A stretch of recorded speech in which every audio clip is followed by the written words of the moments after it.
The freshmen line up before the gigantic goddess statue, waiting for fire, water, earth, or wind to answer their call. The instructor tells the legend of how Gaia blessed weak humans with the 4 elements, and the hall fills with hope. One by one, students awaken their magic. Neil even stuns everyone by pulling in 2 elements, and the nobles start cheering. Then all eyes turn to our MC Lewis, and nothing comes. Louis feels his mind being squeezed, like an unseen chain is trying to snap his will. He screams, breaks free, and 4 colors rush to him. Yet every time he reaches out, the lights slip away. The instructor only smirks, confident the confinement circle and a magic forbidden orb under Louis's tile will crush him in silence. But Kara senses the trap. Louis shatters the tile, exposes the orb, and a 4-color vortex erupts. Even the principal steps in, because what's waking inside Louis is not normal. And when the power finally bursts, ice and wind explode, turning the temple into a frozen nightmare. Well, how did this happen? One morning, a large crowd of applicants gathers at the entrance of the Candria Arcanist Academy. But Louis isn't surprised by this because he expected such from one of the Empire's top Arcanist training schools. When he hears someone scream his name, he turns back and sees his parents panting from exhaustion and complaining about how he left them in the dust on their way to the academy. Out of concern, his mom, Laciela, asks if he brought his ID and warns him to make sure no one notices his hair color, but he assures her that he's fully equipped with his ID and hair dye. However, she's still very anxious and suggests that he shouldn't go through with the exam because she heard that some examinees die during these exams, which means that someone could target him because of his hair color. His dad, Julian, calmly places his hand on her shoulder and tells her that the only way to solve Louis's problem is with magic. He also explains that the academy is the only academy in the Northern Empire where commoners can take the exam. The Candria Arcanist Academy is the premier institution that was established by the Candria royal family, and one of the 10 great academies that has the Empire's strongest Grand Masters as teachers. Some of the graduates from this academy over the past 10 years became guardians, even those who didn't have noble backgrounds. In light of this, Julian suggests that it's the perfect environment for Louis to learn magic, and Louis confirms that he's right before telling his mom with fire in his eyes that he has to become a Grand Master so that he can obtain ownership of the orphanage from the church. Hearing this, Laciela is stunned, but she suddenly starts crying while calling herself a terrible mother for making him worry about the facility and not being able to cure his rampage. Julian calms her down by reminding her that she's already doing a lot by taking care of so many children, and Louis adds to that by thanking her for being the sole reason he's alive. In his previous life, he dreamed of becoming the world's strongest warrior, but that was impossible because he had severe asthma, which made him unable to live without a respirator. His parents started hating him for costing them a lot of money, but he still didn't lose his passion for martial arts, and soon that passion bore fruit as he was able to become a scholar researching martial arts theory. His research greatly contributed to the evolution of the fighting industry and the revival of martial arts, but things went south when a certain scholar stole his thesis and accused him of being a thief. Even though he's a sickly cripple who clearly can't pull off a heist, his parents still gave up on him and pulled out his respirator. In his final moments, Louis wished to have a healthy body and a family that loves him in the next life. He then wished to have his own life before finally passing on. In the year 90 of the Saint calendar, he reincarnated in the town of Mantia, and the first thing he saw was Laciela with a concerned look as she noticed the unique colors of his hair and eyes. As he wondered where he was, Laciela thought that the child could bring disaster to the facility, but she picked him up and said she can't leave him because he's innocent. She then named him Louis, and he felt content that his wishes of having a healthy body and a family that loves him both came true. Back in the present, a random examinee calls Laciela a commoner while shoving her harshly to the ground, leaving Julian and Louis shocked and concerned. They immediately rush to check on her, but the bully starts mouthing off about how Louis is building castles in the sky by dreaming of becoming a Grand Master despite being a commoner. This ticks off Louis, so when the bullies insult them even more, he stands up with vengeance in his eyes and prepares to fight them. However, Julian holds back his clenched fist and tells him to focus on the exam at the moment. Laciela then reminds him that he promised not to cause any trouble at school, and this leaves him speechless. After finally calming down, he apologizes to his mom for losing his temper, but this disappoints the noble brutes, so they leave to get their numbers for the exam. As they walk away, some knights tell everyone around to make way because Lord Cain is coming through. Then enters Cain, the heir of the Aranka family, and the people are absolutely dazed by his charming and sparkling appearance. As Louis stares at the bully and Cain, he swears to himself that he'll show these nobles who's boss. When Laciela starts feeling uneasy again, he holds her hand and assures her that he'll definitely pass the exam. He goes even further by declaring that he'll become a Grand Master, and this declaration makes Cain stare at him. As the bullies continue to make a jest of him, Louis runs forward and swears to himself that in this life, he'll become the strongest and protect what's dear to him. While watching him, Laciela asks Julian if Louis will be fine because only 20 to 30 people pass the exam each year. and that year there were 20,000 applicants. Julian assures her that he'll be fine because Louis is more stubborn than anyone, and once he decides to do something, he charges ahead without caring about what others think. He then reminds her that it's their job to support him as a family, and she replies that he's right. Meanwhile, Louis arrives at the exam hall and wonders why everyone around is older than him. Just then, the supervisor of the exam and principal of the academy, Aronian, announces the start of the exam while some suited officials stand in front of the examinees. Louis remembers the fact that in this world, the practitioners of arcane martial arts called martial arcanist are ranked into 6 categories. The saint at the very top, followed by the sage, then the grandmaster, master, fighter, and apprentice. Since the grandmaster is third from the top, it's the privileged class of the world. Principal Aronian informs the examinees that the first test is to climb the stairs guarded by their seniors, adding that the first exam passes are placed right behind them. He further reveals that there are 1,000 total exam passes, and only those who obtain them can participate in the next test. Finally, he discloses that the exam ends once the passes run out, and then tells them to begin the exam. Some examinees feel the exam is a piece of cake, so they rush forward at one of the seniors, but the senior unleashes an ominous aura while welcoming them to hell. He then releases a powerful magical force field that forces them to stop, and after it knocks them out, it's announced that they're all disqualified. While everyone tries to process what they just witnessed, 2 examinees identify the senior as Lord Sheath, the finance minister's son, and the top scorer at the previous year's exam. Suddenly, Louis walks forward while explaining to everyone that Sheath simply released his aura to intimidate them, and anyone weak-willed wouldn't be surprised to pass out from fear. As Louis stands before Sheath, he praises him for having backbone, but states that there's no room for commoners, causing Louis to get angry. He swears that he'll make Louis kneel, and releases a huge wave of aura which makes the other examinees start coughing out their guts. However, Louis stands unfazed, and remembers all the training he's done so far, which makes him confident in his abilities. When Sheath fires a magic blast at him, he dodges and charges forward with his fist clenched. The other examinees look on with their jaws dropped to the floor as Louis scares Sheath by feigning a punch, and they begin to wonder how he pulled it off without using magic. When Louis collects the exam pass, Sheath tries to punch him, but he blocks with his own hardened fist, leaving him shocked that the commoner countered his attack without magic. Principal Aronian stops Sheath from attacking further, and reminds him that the academy treats all examinees equally regardless of their status. As they bow in submission to him, he congratulates Louis for passing the exam, but then points out that his hair color is concerning. Louis is stunned, but when Aronian starts to wonder if Louis's eye color is unusual as well, he makes his eyes gray and shows it to him. However, his tricks don't fool the principal, as he places his hand on Louis' shoulder and promises to prepare a special potion that'll hide his unique traits if he's admitted. Louis feels that Aronian may be plotting something, but he knows his first priority is passing the exam, so he tells him he's going to prepare for the second test. As he walks away, Sheath stares at him angrily, and he wonders why the principal intervened in an exam for the first time in order to protect a mere commoner. While boiling in anger, he swears that he'll never forget the name Louis. Much later, the examinees who passed the first test arrive at the academy's second training ground, where they're told to wait before the second exam can begin. As Louis watches the other examinees chat, he notices that most of the 1,000 examinees left are nobles who received elite education, and there are almost no commoners left. Just then, Sheath bumps into him while passing by with his comrades, and he warns Louis that no one's going to be there to help him the next time they face each other. At first, Louis is unbothered, but when one of Sheath's pals claims that he'd have been disqualified without the principal's help, he smirks while calling them complete idiots. As Sheath angrily stares back at him, he tells them straight up that the Grandmaster has better judgment than them. Sheath gets so triggered that he threatens to knock him out, but Louis' rage baits him even further with a nonchalant smile. Now boiling in anger, Sheath tries to punch him, but Louis counters using a 2-finger martial arts technique. When Sheath notices his body can no longer move, Louis reveals that the move is called Meridian Severance, and sends him flying using another special combat technique called Spiral Point Strike, leaving his 2 minions in a state of shock. Sheath's loud impact with the ground draws the attention of all the other examinees in the room, and he tries to catch his breath. When his pals check on him, he tells them that he can't feel his arm or move it properly, and swears to report Louis for using poison on him. However, Louis denies the poison accusations by revealing that he used martial arts, and claims that although his mom asked him to hold back, he'd been pushed to his limits. While preparing to land another hit on Sheath, he states that the only people who can hit others are those prepared to be hit themselves, but Kane stops him, and reminds him that he could be disqualified since they're currently in the middle of an exam.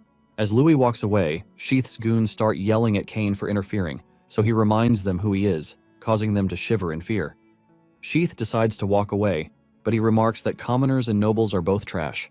As the failed bullies leave, Louis watches them from the wall he's resting on and concludes that all nobles are the same as they all use their status to do whatever they want. Kane approaches him and commends him for being strong and courageous before offering to form a team with him. However, some fangirls interrupt their conversation by offering to team up with Kane, and soon, more examinees swarm him, all asking to be his teammate. One of the examinees watching asks his friend how Lord Kane is getting so much attention when he's still so young. So his buddy informs him that he's the young master of the Sage Aranka family, meaning that anyone who teams up with him is guaranteed to pass. Louis starts to get intrigued, but suddenly the principal appears in a dazzling manner and congratulates the students on passing the will test. He then reveals that the next test is the power test and flicks his finger, causing a glowing mark to appear on the bodies of all participants. The vast majority of the examinees express their cluelessness about the mark, but Kane identifies it as an Earth attribute mark. Just then, all the examinees start getting pulled to the ground as their bodies have suddenly gotten much heavier. Aronian activates a large magic circle around the area and announces that the second exam requires the participants to fight on the stage while under the influence of Earth magic. While struggling with the strong gravitational pull, some examinees complain that they can't fight in that condition, but one of them points out that someone is walking around like it's nothing, and Kane notices some heavy footprints on the floor. Meanwhile, Louis, the gravity defier they're referring to, easily walks on stage, leaving everyone baffled. Aronian congratulates him for being first again, and Louis smiles while looking at the Earth magic strings that failed to hold him down. Kane can't believe his eyes, because even he who received 3 years of master-level training can barely stand. As the other examinees struggle, Aronian declares that only those currently standing can participate in the next test, and uses magic to create a collection of weapons for the qualified examinees to choose from. Louis immediately claims one of the swords and swings it around to test it out. As the other candidates struggle to hold their weapons, Aronian informs them that anyone who steps outside the stage will be disqualified on the spot. When the exam begins, he orders the other exam officials to release something called bound slimes before vanishing. After he leaves, the examinees start questioning themselves to know what bound slimes are, but Louis notices something falling from above. When the slimes land, it's revealed that they get a point from blocking a slime attack, 2 points for dodging, and 5 points for defeating one. Aronian also discloses that their rank will be determined by points earned in that test, and only the top 100 candidates will advance to the third test. Some examinees feel the slimes are easy to beat since they're low-level monsters that look dumb, but when one of them charges at a slime, it suddenly propels itself towards him and destroys his face. It then attacks a second examinee and charges at a group of candidates while the others watch in shock. Soon the entire battlefield becomes a playground for the slimes as they surround and torment the examinees. Although many candidates are easily knocked out, some manage to dodge and block the slime attacks, so they're given points by the exam supervisors. One of the supervisors brings up the fact that this year's exams includes the young masters from the Sage families, the Aranka and Durham houses, referring to Kane and a red-headed warrior girl, and she presumes that a new record will be set. Another examiner adds that there are also excellent commoners among the participants and asks Aronian if the person he helped earlier is a commoner. Aronian presumed that Louis will show them something interesting in the exam, but the supervisor points out that he hasn't moved a single step. As Louis stands on the battlefield, a struggling examinee asks what he's doing, and in response, a pompous noble start mocking him, saying he's unable to keep up with the slimes because he's a pathetic commoner. Since Louis is still yet to move, the noble speculates that he'll get knocked out soon. Just then, a slime propels itself towards Louis and accelerates until it gets within point-blank range of the back of his skull. Before the slime can make an impact, Louis dodges easily, and another candidate manages to evade the slime as well, before it annihilates the unlucky noble who was making fun of Louis earlier. As his friend lies defeated on the ground, the blonde examinee is frozen in shock because he was certain that Louis wouldn't be able to dodge a high-speed slime attack. Since it failed to hit its main target, the slime goes on a rampage, knocking several other competitors out, and when Louis looks to his left, he notices that it's charging at him again alongside 2 other super-fast slimes. The blonde examinee smiles because he thinks there's no way Louis can dodge that attack, but Louis remains calm and shuts his eyes in preparation for his counterattack. Some time ago, Louis was in the icy mountains training with a group of adventurers, and he asked them to throw a bunch of rocks at him. However, the adventurers were confused and warned him that it would be dangerous for him if the rocks hit him. Louis said it's fine and informed them that there was something he wanted to test. After taking a stance, they told him to make sure he dodged, but when they hurled the rocks at him, he made zero effort to dodge but rather stared intensely at the approaching rocks. In his previous life, he trained to rapidly transmit information from the parietal line to the cerebellum of the brain. He felt that if he learned how to react instantly, he'd be able to handle any attack. As the rocks drew closer to him, his body started glowing with aura, and he started doing super fast calculations in his head. Using swift moves, he dodged the rocks, and the adventurers were so amazed by this display that they started singing praises to him. They ran towards him, asking him to tell them all about this new technique. So he revealed his new name for it, which is Void Combat Calculation. When one of the adventurers asked him what it meant, he explained that it was a technique that predicted the outcome of a battle. In the present, as the slimes draw closer to Louis at high speeds, he stares directly at them, several complex formulas swarming his head as he calculates their impending attack. 4 slimes attack him from all angles, but he remains calm because his calculations allowed him to find out that bound slimes can only charge in straight lines despite the high speed and power they possess. He then calculates the speed and angle of their rebounds in order to predict their attack trajectory and performs some stylish moves which allows him to successfully dodge all 4 of them. Now that he has 8 points from dodging the slimes, he switches to offense mode and fires a martial arts move called Sword Slash that destroys all 4 slimes at once. Kane stares in shock, and the supervisors are even more stunned as they realize that his perception is on par with that of a high-grade fighter.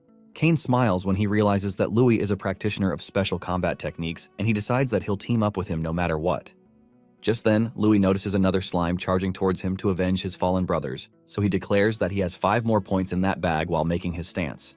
However, Kane uses a swordsmanship move named Sword Pierce to stab the slime, and this ticks off Louis as he accuses him of stealing his kill.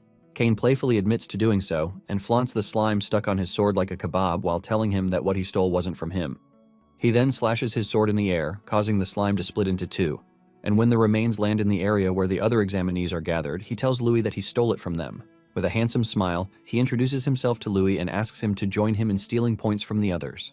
Louis stares at him apathetically, so he explains that he only wants to rank highly and proposes a competition between them to see who can get more points. When he asks Louis to show him his full power, Louis smiles and applauds him for being confident in his skills before finally agreeing to his request. After grabbing his sword, he stands behind Kane and promises him that he'll show him his full power before stipulating that the loser of their contest has to do whatever the winner says. While making his stance, Kane smiles and accepts the condition before telling him that he's the first person to make demands of him.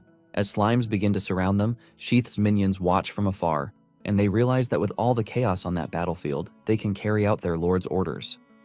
After a slime zooms past them, they both draw their bows and fire arrows at Kane and Louis.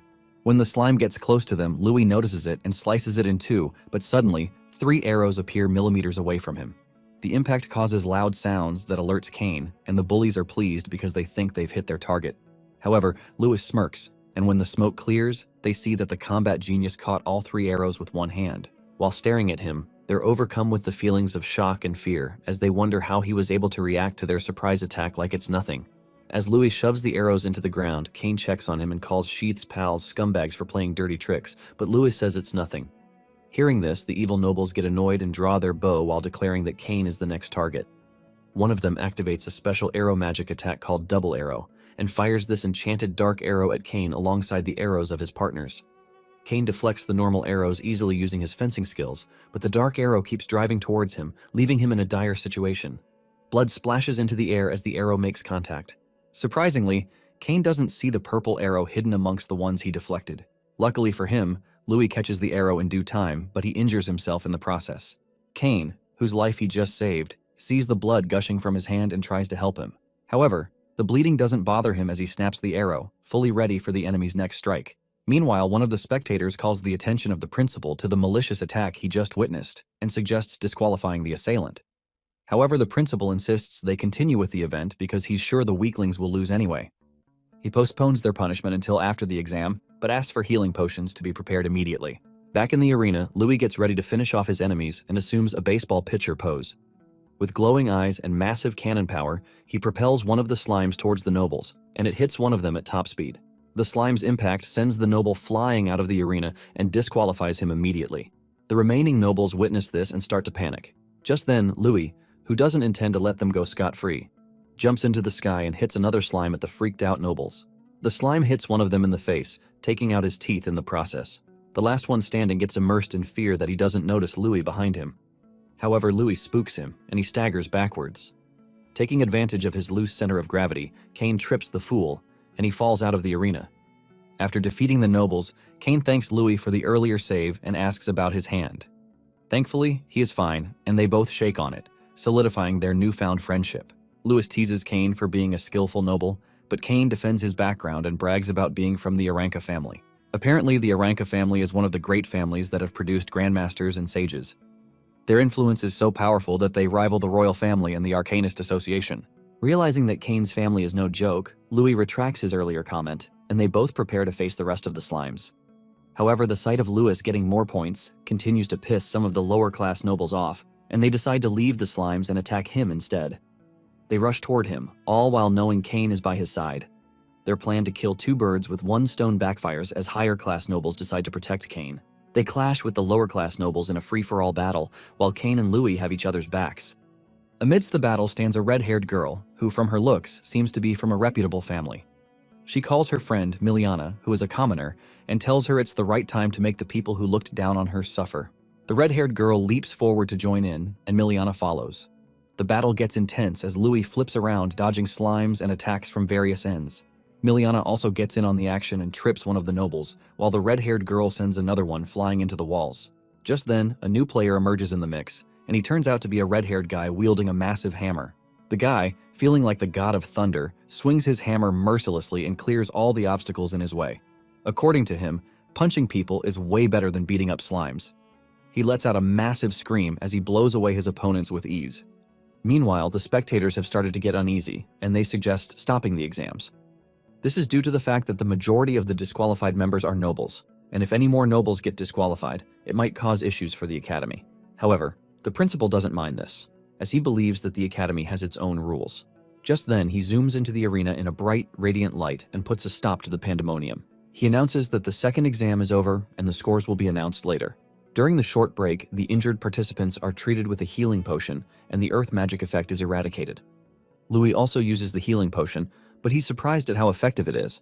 Sadly, it is a very expensive item that isn't affordable for commoners like him. After a while, the principal displays the second exam rankings, and everyone is surprised at the result. It turns out that Louis's name isn't on the list, and this news excites some of the low-ranked nobles. However, the list displayed includes participants who ranked from 6th place below. According to the principal, the top 5 rankers all exceeded the record scores, and he soon proceeded to mention their names. In 5th place is Miliana Royce, a skillful commoner. Kane takes home 4th place, while the red-haired girl, Faye Durahan, ranks 3rd. With Kane's name called, Louis starts to get nervous because the principal hasn't mentioned him. He then starts to wonder if he has been disqualified for attacking the low-ranked nobles earlier. However, that isn't the case as his name gets called as the second ranker with 887 points. The whole room echoes in surprise that an ordinary commoner has outshone all the noble participants. Kane, on the other hand, congratulates Louis on a job well done, and based on their earlier pact, he has to do something for Louis. He asks what it is that Louis wants, but Louis says he'll ask for it later. Just then, the winner of the second exam is revealed to be Neil Gunn, who scored a whopping 888 points. Neil Gunn is the red-haired kid who went on a rampage earlier with his massive hammer. He is also a commoner who has managed to rank higher than all the noble candidates, including Faye, who isn't ready to succumb to defeat. She promises to have a match with Neil someday to test his strength. After the announcement, the lower-ranked nobles are scolded by their seniors for allowing commoners to defeat them in the exam. Even one of the spectators is surprised that the first and second rankers are commoners, which is unprecedented in the history of the academy. However, the principal, who seems happy with it, tells him that true strength has nothing to do with social status, and this is the reason most orphanages in the country are run by the Arcanist Association. The principal proceeds to direct the participants to the next venue for the final exam. As they walk toward the place, Kane praises Louis for being so close to the first ranker and wonders who the stronger person is between Louis and Neil. Soon, they arrive at the final exam venue, and the principal informs them that the exam will be a survival test known as Emblem Battle Royale. For this exam, emblems will be given to each of the participants, and they'll be teleported to different areas in the forest. Their goal is to collect as many emblems as possible, using whatever method they feel comfortable with. Participants who lose their emblems will be immediately disqualified, and only the top 10 participants with the most emblems will be admitted into the academy. Sadly, the rules of the third exam mean that Kane and Louis won't be able to work together, so they wish each other good luck. Soon, the participants are teleported to a different place, and Louis arrives at his location. He walks forward for a while, thinking about the third exam being the final hurdle to cross for admission. With great determination, he promises to win this time. However, he is soon interrupted by a noble wielding a massive axe. The guy presses Louis for humiliating the nobles in the last exam, and just then, 2 nobles wielding spears appear behind Louis as well. Louis also notices another one on a tree branch, wielding a crossbow. Realizing he's been cornered, he quickly deduces that the senior who teleported him leaked his location. Suddenly, the guy with the axe swings it at him, but he manages to dodge it in time and the axe smashes into a rock on the ground. The guys with the spears also launch their attack, but Louis counters them with a backflip. However, while in the air, an arrow from the one wielding a crossbow flies toward him, but he smacks it away with his sword. He successfully lands on the ground, but the nobles do not relent. They attack him head-on, but Louis demonstrates the difference in their skill. He dodges their strikes smoothly, but an arrow flies in yet again. He deflects it with his sword, but a spear attack looms behind it. Luckily, he reacts in time and dodges it again. His fast reactions start to frustrate the nobles, but they do not give up. Louis, on the other hand, is also frustrated because he can't read the wind arrow's trajectories. However, he calms himself down and proceeds to use a martial art technique known as sen-no-sen counterattack. The technique involves using one's enemy's power against them. As the nobles dash forward with their weapons again, Louis sees an opening and goes for it. His first victim is the axe guy, who tries to strike with his full strength. He swerves to the right, dodges the axe, and places his sword just below it. With that, he swings the axe away from the wielder, and it hits one of the spear holders. After taking them out, the other spear wielder attacks Louis, and the guy in the tree also shoots his wind arrow at him. However, Louis reads the arrow trajectory conveniently and drags the spear wielder in the arrow's path. The poor get sent flying, leaving his spear behind. While the spear is in the air, Louis grabs it and throws it at the guy in the tree, taking him out immediately. He then cuts through the rest of the nobles like butter and takes all their emblems. In a massive twist, Cain appears on top of a tree and stops the nobles from using magic against Louis. The mastermind, who originally planned to subdue Cain with another low-ranked noble party, gets shocked at his sudden appearance in their location. Cain claims he must have underestimated the Aranka family by sending such weaklings to stall him. He then knocks him out cold with a crossbow. Afterward, Cain jumps down and passes an emblem to Louis. He claims things might become more troublesome if it continues like this, and offers to help. However, Louis refuses his help and tells him he will handle his problems himself. Just then, a hidden figure claps loudly and commends Louis' zeal. The figure claims they expect nothing less from the person they acknowledge and consider a rival. The hidden figure reveals herself and turns out to be Faye Durahan. She asks Louis for a duel, and he asks Cain if she's his friend. Cain replies that she's not his friend but a grandmaster's daughter whom he dueled in the past. Back then, he lost to her because he let his guard down and advised Louis to ignore her and collect emblems instead. He warns Louis that Faye can use magic, and her skill level is already at an apprentice level. Meanwhile, their chit-chat starts getting on Faye's nerves, and she scolds them both for trying to run away. Just then, Louis accepts the challenge and claims he has always wanted to know how a member of a great family will fare in battle. This notion excites Faye, and she promises not to use magic to make the fight fair. In a flash, she leaps toward Louis with her spear and stabs him. However, Louis manages to trap the spear under his arms, further impressing Faye. She flips the spear around and swings it at Louis, but he dodges the strike by moving to the side. Just then, Faye leaps forward and tries to hit Louis using the Sacred Lance Slam technique. As expected, he dodges it, and the spear hits the ground, creating a massive hole in the ground. The impact of the spear technique shocks the spectators and the principal watching not far from the scene. They start to speculate on Faye's power and Louis's resilience. They start to wonder how long Louis will last against a great family and ask the principal for his opinion. The principal replies that Louis will not be able to defeat Faye because their battle is a clash of body and will. Based on what he has seen, he doesn't believe Louis has a stronger will than Faye. Just then, their wills get put to the test as Faye uses another spear technique to attack Louis. However, he dodges all her moves effortlessly as if programmed to do so. In the process of weaving the spear, he sees an opening in Faye's body and tries to exploit it. Unfortunately, Faye quickly catches on and counters him instead, but he leaps over her attack and lands behind her. Faye expresses her frustration at him dodging all her attacks and even takes a dig at Cain for lacking such a quality. However, Louis claims the key is observation, and with enough practice, it becomes quite easy. Soon, Faye leaps forward yet again with another sacred lance technique known as the Crescent Fall and attacks Louis with it. But once again, he dodges each of the attacks effortlessly. This time he thinks about the various techniques used by spear users, which include thrusts, sweeps, defense, and suppression. Although these techniques are quite troublesome, there are also weaknesses associated with them. One of them includes vulnerability in close combat, and Louis intends to exploit this. He rushes toward Faye and tries to close the distance between them so as to create room for his counterattack. Unfortunately, she reads his intention and smacks his sword. She then tells him that her family's spear technique has no weakness. Suddenly, she starts spinning around with the spear and creates a dangerous tornado. Faye's talent and skill surprise the spectators, and in their eyes, Louis stands no chance against her. However, Louis takes a stance and activates his sword net technique with hope of deflecting Faye's spear attacks. While parrying the strikes, he proceeds to exploit another weakness of spear techniques, which is high stamina consumption. He defends diligently and waits for an opening, but unknown to him, his sword has started to crack. Just then, Faye's stamina wears out, and she becomes visible within the spear tornado. Louis sees this and strikes her immediately. Unfortunately, his sword breaks just before it reaches her. Seeing that his move failed, he quickly leaps backward to avoid a counterattack. Surprisingly, Faye acknowledges Louis's skill and her luck because without it, she would have been obliterated by him. Also, she knows that Louis is holding back and confronts him about it, but he makes an excuse of always observing before going all out. However, he claims he's done observing, and he'll now get serious. But Faye is concerned about his broken weapon. Louis assures her that he's better off without one, because his fists are his true weapon. Like IP Man, Louis takes his martial arts stance while Faye readies her weapon, ready to strike. She zooms forward with a spinning charge technique, and Kane, who has been quiet for a while, screams at Louis to warn him about it. Surprisingly, Louis slows down the spinning spear with his left palm before trapping it with his right.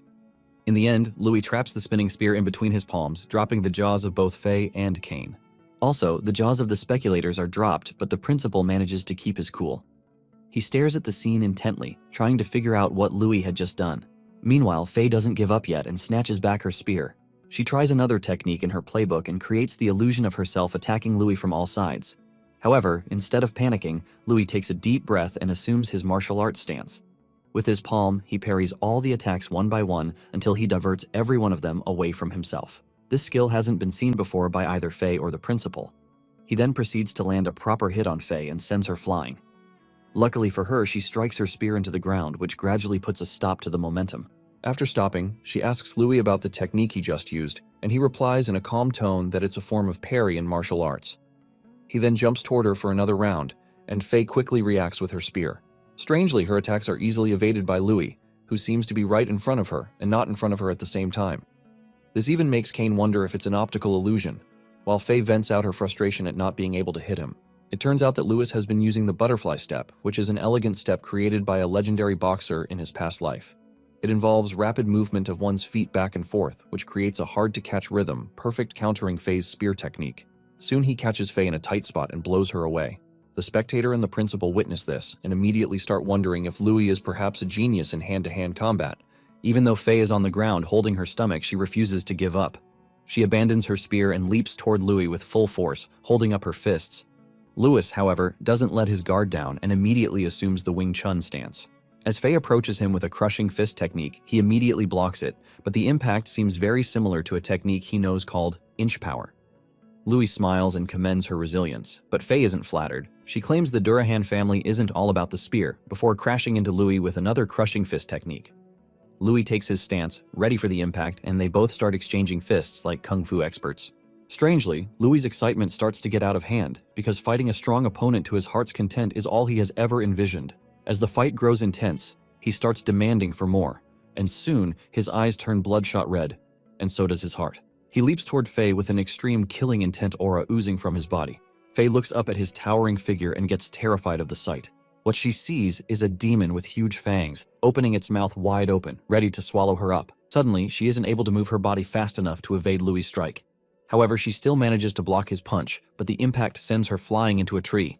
The principal also notices the strange aura emitting from Louis and wonders what it is. The remaining nobles who witness Faye crashing into a tree get infuriated by the fact that a commoner defeated a noble from a great family. They try to retaliate, but they're suddenly hit by a strange feeling, and it forces one of them to throw up. The guy wonders why he suddenly felt sick, but after seeing Louis and his demonic aura, it all started to add up.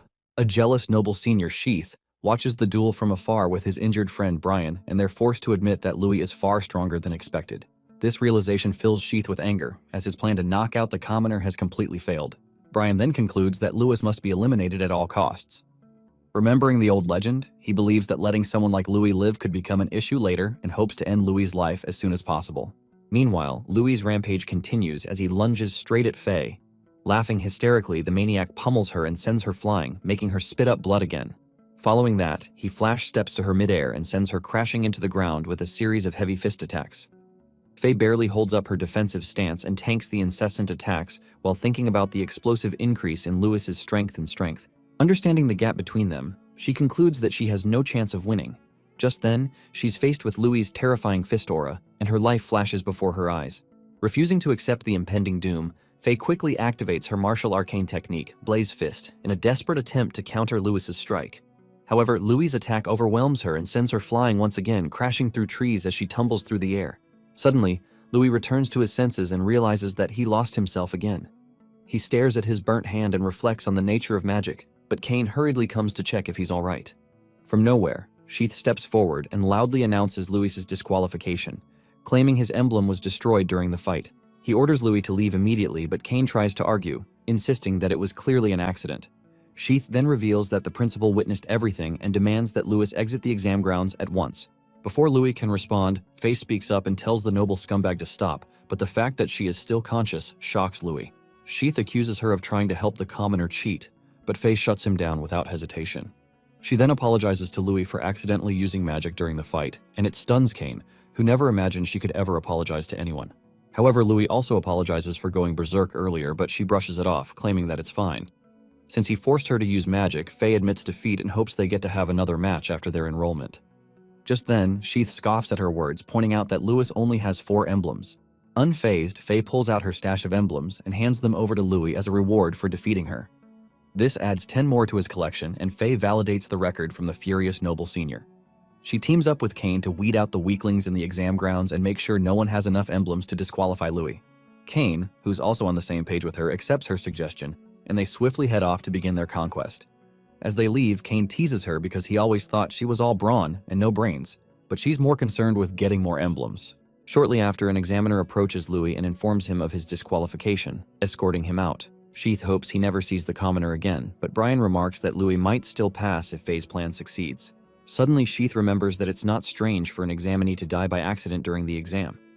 Brian watches him make eerie plans to end Louis's life and wonders what Louis's true identity is because of the unsettling sensation he felt earlier. Later that day, Louis submits the emblems to the examiner and reflects on how martial arts alone can't match magic.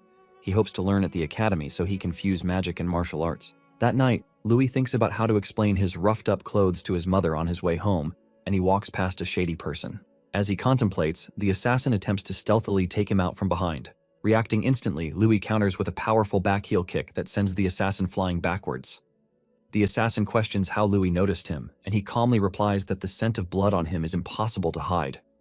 Suddenly, more assassins appear, and their leader wonders why Louis is awfully laid back for someone who's about to lose his life. The 3 assassins surround Louis, and he decides to go all out after noticing their strength. But the stronger presence hidden in the bushes draws his attention. Annoyed, the assassin leader scolds Louis for getting distracted during their battle and charges at him with a dagger coated with magic, declaring that he will soon be 6 feet under in no time if he keeps it up. Faced with the assassin leader charging straight at him at full throttle, Louis dodges the rapid stab attacks coming his way. Thereafter, he grabs the assassin's hand and counters by slamming him into the ground. However, the opponent swiftly recovers, pulls back, and retreats to join his companions.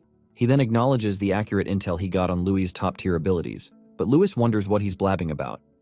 After praising Louis's hand-to-hand combat skill, he wonders aloud how well Louis would fare against magic. Without waiting for an answer, he signals to his company to commence the magic assault. At that moment, 3 assassins fire wind arrows from their crossbows at Louis. Fortunately, he reacts quickly and dodges them, then turns his attention to the nearby trees that were struck. By observing the damage, he gauges the destructive power of the wind arrows. Knowing he has no choice but to push forward, Louis takes a deep breath to activate a breathing technique that uses the chi within his body to amplify his physical strength and grant him explosive speed. He then charges at them, but their leader dismisses his efforts and orders another wave of wind arrows. However, Louis skillfully dodges the shots, and the assassins soon lose track of him. To their surprise, Louis descends from above and delivers a powerful kick that sends the leader crashing to the ground and immediately retreats while evading more wind arrows. Enraged, the leader orders his men to stop Louis, and out of nowhere, another assassin suddenly appears behind Louis and launches a surprise chop kick. Louis luckily perceives the stealth attack in time and blocks it, though the impact sends a sharp jolt through his arms. He quickly regroups and glares at the new enemy, whom he considers a more serious threat. Before Louis can react further, he realizes he has been surrounded and struggles to evade the wind arrows flying in from all directions. Unable to escape the relentless attacks, Louis gets hit and loses consciousness. The assassins breathe a sigh of relief and comment on how impressive it was for a commoner to last that long. One of them moves in to finish him off, but Louis suddenly jolts awake and immediately takes him out. He then grabs the guy's crossbow and fires wind arrows at the other assassins. 2 assassins are taken down, but the strong one easily parries the shot. Realizing that Louis was pretending to be unconscious, he applauds his impressive feat. Louis then asks why he's not moved after losing his underlings, but the shady dude doesn't care about weaklings. Just then, Louis shoots more wind arrows at him, but his evasive skills are on a different level entirely. He lunges at Louis and forms a magic hammer out of thin air, As he attacks, he admits that he wanted to take Louis in as a disciple, but his employer's orders leave him no choice. Louis tries to tank the heavy attack with his body, but it sends him flying instead. Still in midair, the opponent flash steps to his side and reveals that Louis' ability might exceed that of an apprentice, but it's not enough to take on a higher-ranked fighter. Thereafter, he summons the magic hammer again and immediately slams Louis into the ground. Without allowing him time to recover, the assassin continues his assault, unleashing waves of magic attacks. When the dust finally settles, the assassin is surprised to see that Louis is still alive, but the persistent lad holds on in a defensive stance despite his injuries. Clearly in pain, Louis declares that he won't end there, but the assassin thinks otherwise. In addition, he claims that no one can save Louis from the impending doom as he materializes another magic hammer. Unable to move, Louis panics as he stares at the enemy trying to send him over the Rainbow Bridge. The assassin attacks with his martial arcane skill called Celestial Hammer, and in that moment, Louis's life flashes before his eyes. He remembers his aim to learn magic and protect his family at the orphanage. Without caring about the repercussions, he decides to change his fate, and the aura surrounding him immediately changes. He counters with his mysterious power, and it keeps the assassin's attack at bay. Surprisingly, the collision and power struggle trigger a massive explosion. Moments later, Louis coughs while lying on the ground, and the assassin wonders aloud why it strangely feels like he's fighting an equal. Realizing the reason Louis is being targeted, he raises his magic hammer once more, determined to end what he now sees as a monster. Out of nowhere, a commanding voice orders the assassin to stop, and a violent wind vortex quickly interrupts him before he can turn Louis into fish food. As he retreats, more wind vortices instantly trap him in place and crush him with overwhelming pressure. Unable to escape, the assassin screams in pain as the magic restrains his body completely. Confused by the sudden turn of events, Louis wonders what's going on, and out of nowhere, Principal Aronian arrives and commends him for suppressing his rampage. He hands Louis a magic potion to drink and turns his sharp gaze toward the exhausted assassin. He then interrogates the intruder, demanding his employer's name. The assassin realizes that he's a grandmaster and claims that he won't be able to protect Louis from his impending doom. He laughs hysterically and claims that it's just the beginning before blowing himself up. Seeing the disturbing incident, Principal Aronian wonders if the Assassin's Guild is involved and then hopes that he's overthinking things. Meanwhile, Louis notices the effects of the potion and is amazed by its healing power since it also completely repairs his fractured bones. He then asks Principal Aronian if it's merely a coincidence that he was there and wonders aloud why he is always there just in time to save him. The principal decides to save the discussion for when they reach his home, and Louis immediately begins to panic because it's already late and his mom would be worried. Without wasting a second, he rushes off toward home while Principal Aronian summons a mysterious creature named Kylie, tasking it with cleaning up duties. Elsewhere, in the town of Mantia, located in the northern part of the Kandria Empire, two noblemen confront Yahello. Using the repaired millstone as an excuse, they harass her while she waits for the children to return. Yahello calmly explains that she is only waiting, but the noblemen ignore her words and continue pressing forward with ill intent to assault her. Thankfully, Louis arrives just in time to stop the crackheads. Yahello celebrates his return but is shocked by his roughed-up state. Louis asks if she's okay, but she's more concerned about his torn clothes and the blood on them. As he tries to make up excuses to relieve her worries, the noblemen threaten him with their lord and the fighter George. To their surprise, Principal Aronian arrives midair, and as he descends, he tackles the misunderstanding. He then introduces himself and pressures the scumbags to leave. Seeing that he's a real grandmaster, the noblemen bow and buzz off. Principal Aronian then turns to Yahello and reveals that they need to have a discussion. Soon after, Yahello leads him into their house, but he notices the millstone that the scumbags were complaining about earlier. He wonders how it works automatically without magic, and after a closer look, realizes that things like that are all over the place. Yahello offers him some fruits and gives all the credit to Louis, whose creations have made their lives easier. She then asks if he committed any crime to warrant the principal's visit, but Principal Aronian reveals that it's the other way round. In addition, he emphasizes how talented Louis is, which is something he has only seen in the Gaia scriptures. In the past, during the tyrannical rule of the monsters, a genius who was guided by the goddess emerged among the humans. He created the martial arcane after comprehending the essence of elements, and after 5 years, he defeated the monsters together with his companions and saved humanity from doom. Thereafter, that day became the day recognized and celebrated as Liberation Day, and the dude is called the first hero in the Gaia scriptures. While Yahello praises the alleged savior, Louis claims it wasn't recorded in folk legends, but Principal Aronian insists that there's one. However, he reveals that the first hero had black hair and eyes, which is a secret known to humanity's top officials. Apparently, the madness in his heart overwhelmed him, and he committed a grave sin that warranted erasing him from history. This revelation surprises Louis, who wonders if he also has this inner madness. Principal Aronian adds that every country eliminates people with black hair and eyes to avoid any mishaps. He then confronts Louis for dyeing his hair, and Laciela immediately takes the blame, revealing her innocent reason for making him do it. She begins to list out Louis's good perks, but he stops her, claiming that the principal has other intentions because the Grandmaster could have killed him if he wanted. Impressed, Principal Aronian praises his foresight, which is remarkable for his age, and infers that the young lad has tamed his inner madness. To their surprise, the principal considers Louis the new hero even in the peaceful era.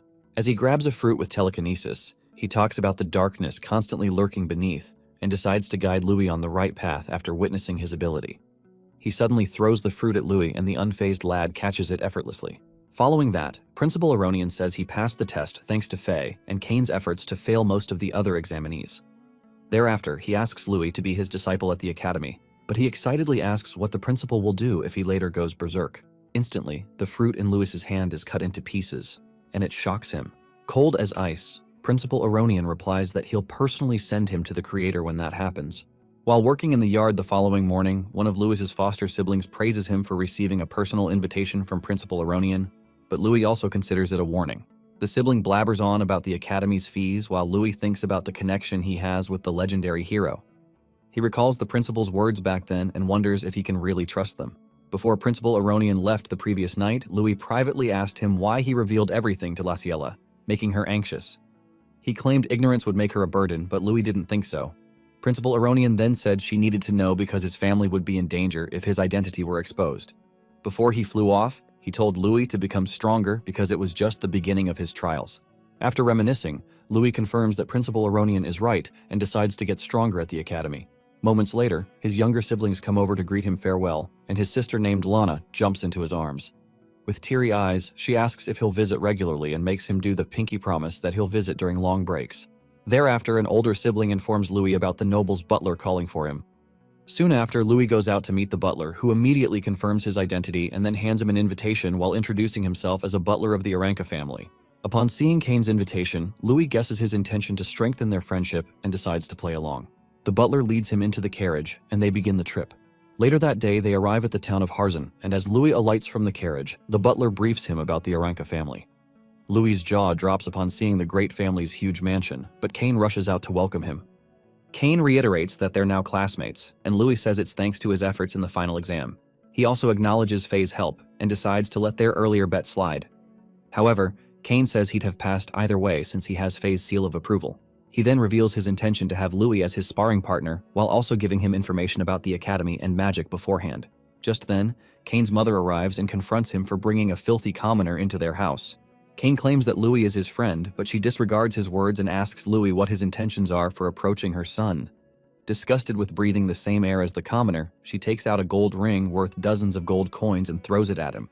She then orders him to buzz off, but Kane isn't having it. As he turns to apologize to Louis, he sees him picking up the ring. Louis reveals how he acknowledged her son's ability and became friends with him. He then asks if she considers Kane's words to be worth as little as the gold ring, and it immediately infuriates her. While glaring daggers at him, she orders someone to throw him out, and the butlers quickly gather around to do her bidding. However, Kane tries to convince his mother that Louis beat Faye, but she doesn't believe the ridiculous statement. Louis affirms it and declares that Kane can get stronger if he's around. His arrogance pisses Kane's mother off, but at that moment the mansion's door opens and a strong wind pushes the butlers out of the way. Kane's father, William, enters and reiterates Louis's confident declaration. Kane's mother flinches and quickly tries to appeal to him, but he walks right past her. Kane bows to greet his father, and Louis also greets him before introducing himself, while thinking about his incredible aura, which is on par with Principal Aronian. William asks Kane if it's true, and he reveals that Louis is stronger than him. Intrigued, William asks Louis to prove it and immediately releases his killing intent, which takes the form of a ferocious tiger. Before Louis can react, the ferocious aura swiftly sinks its fangs into his chest, and he soon realizes that he can't breathe. Just then, Louis panics as he concludes that William seriously intends to end his life.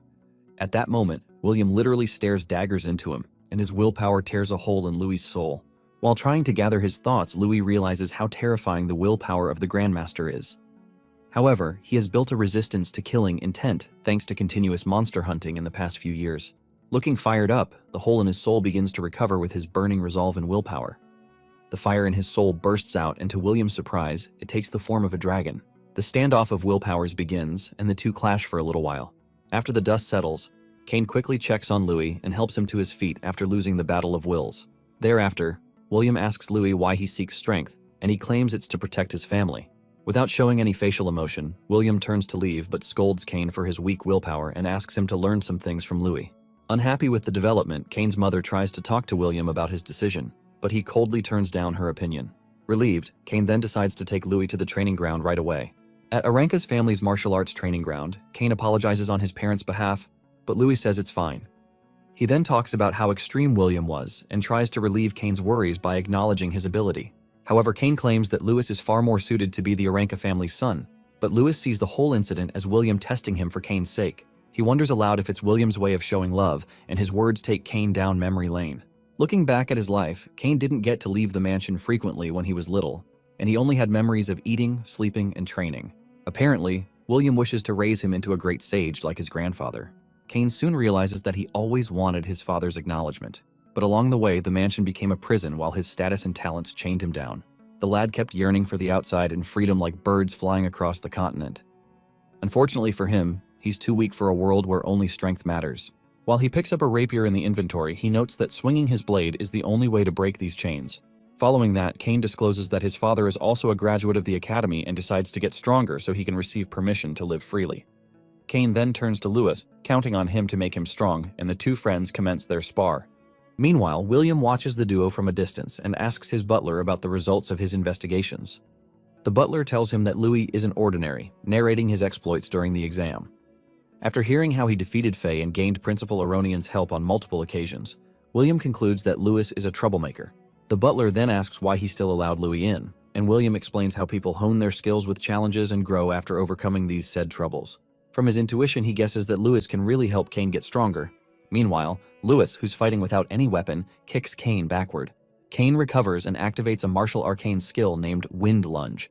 He charges at Louis with a swift stab attack boosted with wind magic. Unfortunately for him, he runs into Louis's fist, almost ruining his pretty face, and loses the bout. Thereafter, Louis acknowledges the skill but points out its demerits. After receiving the pointers, Kane then understands why Faye couldn't defeat Louis, but wonders aloud why Louis is staring at his face. Louis takes the rapier from him and asks if he ever felt something was off with his fighting style. Unable to understand what he means, Kane reveals that he's using the Aranka family's techniques that are passed down in the family, and they made his father and the grandfather strong. Louis tells him about other paths, and Kane wonders if the path is different from that of his predecessors.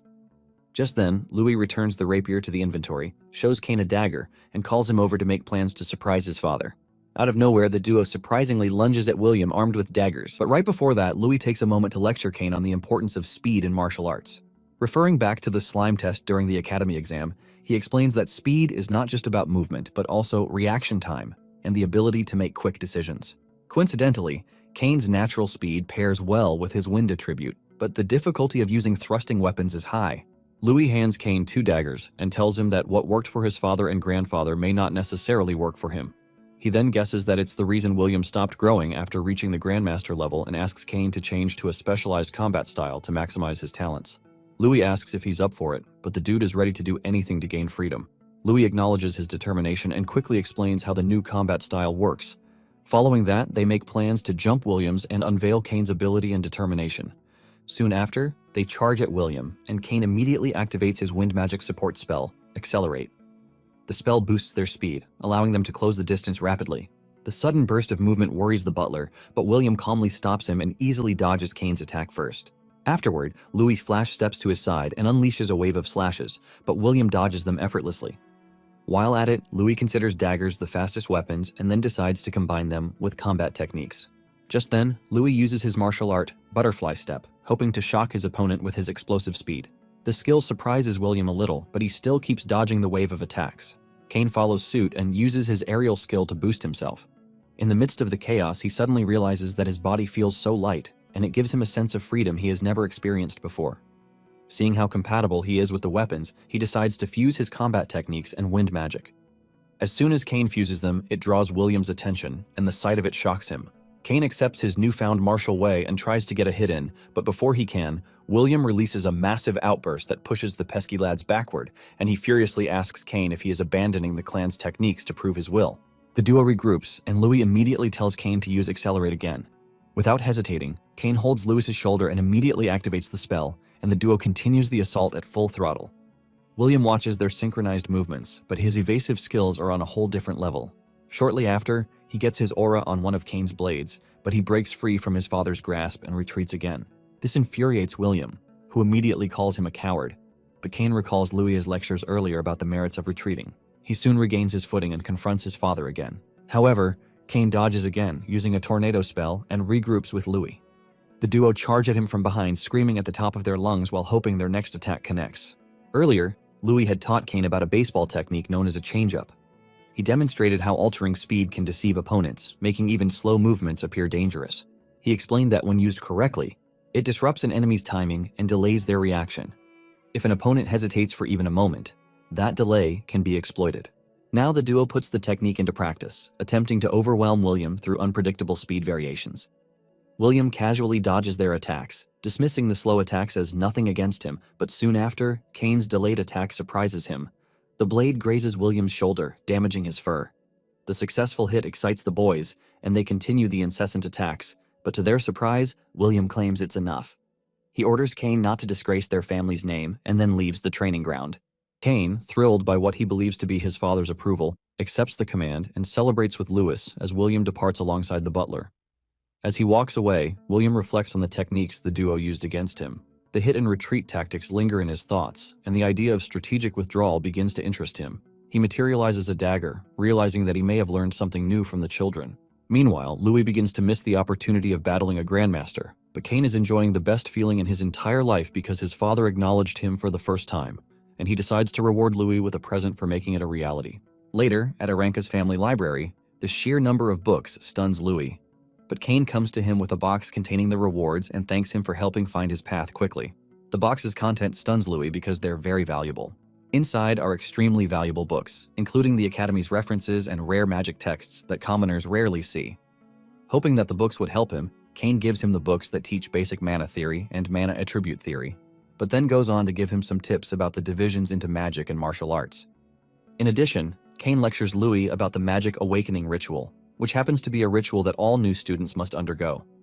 Presumably, it's a ritual where one senses the elements through the statue of Gaia, and it costs 10 gold coins to undergo at the church temple, but fortunately for Louis, it's free at the academy. Kane also lists various academy fees and future expenses, urging Louis to accept the gifts and rely on him whenever he needs help. Soon after, Louis accepts the gifts and considers their earlier bet settled at Kane's request. Louis realizes that he needs to start earning money and recalls Julian's mention of magic pharmacy. Suddenly, he also remembers that he can use knowledge from his previous life to invent useful items and make money faster. With that thought in mind, Louis asks Kane about his family's connection to the Merchant Guild, and Kane curiously wants to know his reason for asking. But Louis keeps it a secret from him, claiming that he'll find out soon enough. 1 week later, the freshmen are welcomed into the Candria Arcanist Academy.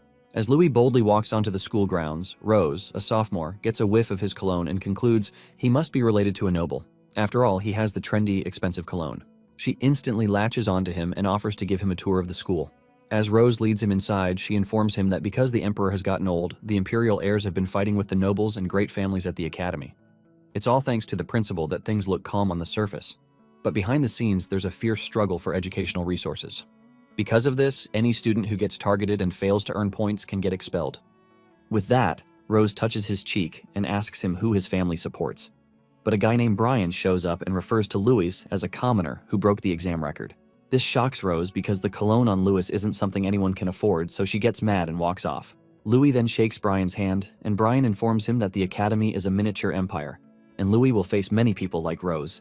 Suddenly, Kane calls out to Louis, and as soon as Brian sees him, he walks away. Surprised, Kane asks Louis what he talked about with Brian, and Louis mentions how they only greeted each other. There, he learns that Brian is the Chancellor's son. From behind them, two familiar faces show up, and Day, being one of them, calls Brian weak-willed and says she doesn't like him. Kane gets pissed at her and yells at her for indirectly calling him weak. She tells Kane that the only way she can acknowledge him is if he is as strong as Louis. Upon seeing her, Louis thanks her for her help in the exam, but she brushes him off and tells him that he passed on his own strength. She raises her fist at him, swearing that she'll win the next time they fight, and this makes Kane upset, so he yells at her for ignoring him and talking to only Louis. After a little back and forth, Miliana pulls Faye away, telling her that they need to continue their registration. Right after they leave, Kane hands Louis a huge purse filled with gold coins, saying it's Louis's share. This shocks Louis that they could make so much from the instructions he gave Kane. Back then, Kane had visited Louis, who brought samples of the perfume he had crafted to the Burna Village Trading Company. At first, Kane wasn't so sure that such a nice fragrance would sell so well, but presently, after witnessing the cologne's success, he wonders if he should have his mom try it out. With that, they decide to keep the secret between themselves, and they walk up to the student reception to complete their registration. In no time, Louis is handed a credit card, and the nobles in line are upset with him being their classmates, so they murmur that he definitely used Kane and Faye's success to get in. After listening to them, Louis learns that Sheath got expelled, so he asks Kane about it, and Kane informs him that Sheath was the mastermind behind the assassins the other day, and when the school found out, the principal expelled him. Louis immediately frowns upon learning it was Sheath who nearly got him killed. But as if that isn't enough, Kane points to a group of students and tells Louis that Sheath has an elder brother named Jess, and they don't know what he'll do, so it's best Louis sticks close to Kane. Jess and his lackeys see Louis, but Jess smiles, saying it's just the beginning. He vows to ensure Louis savor despair slowly. Later that day, in the Academy's Grand Hall, the principal welcomes the freshmen and addresses them.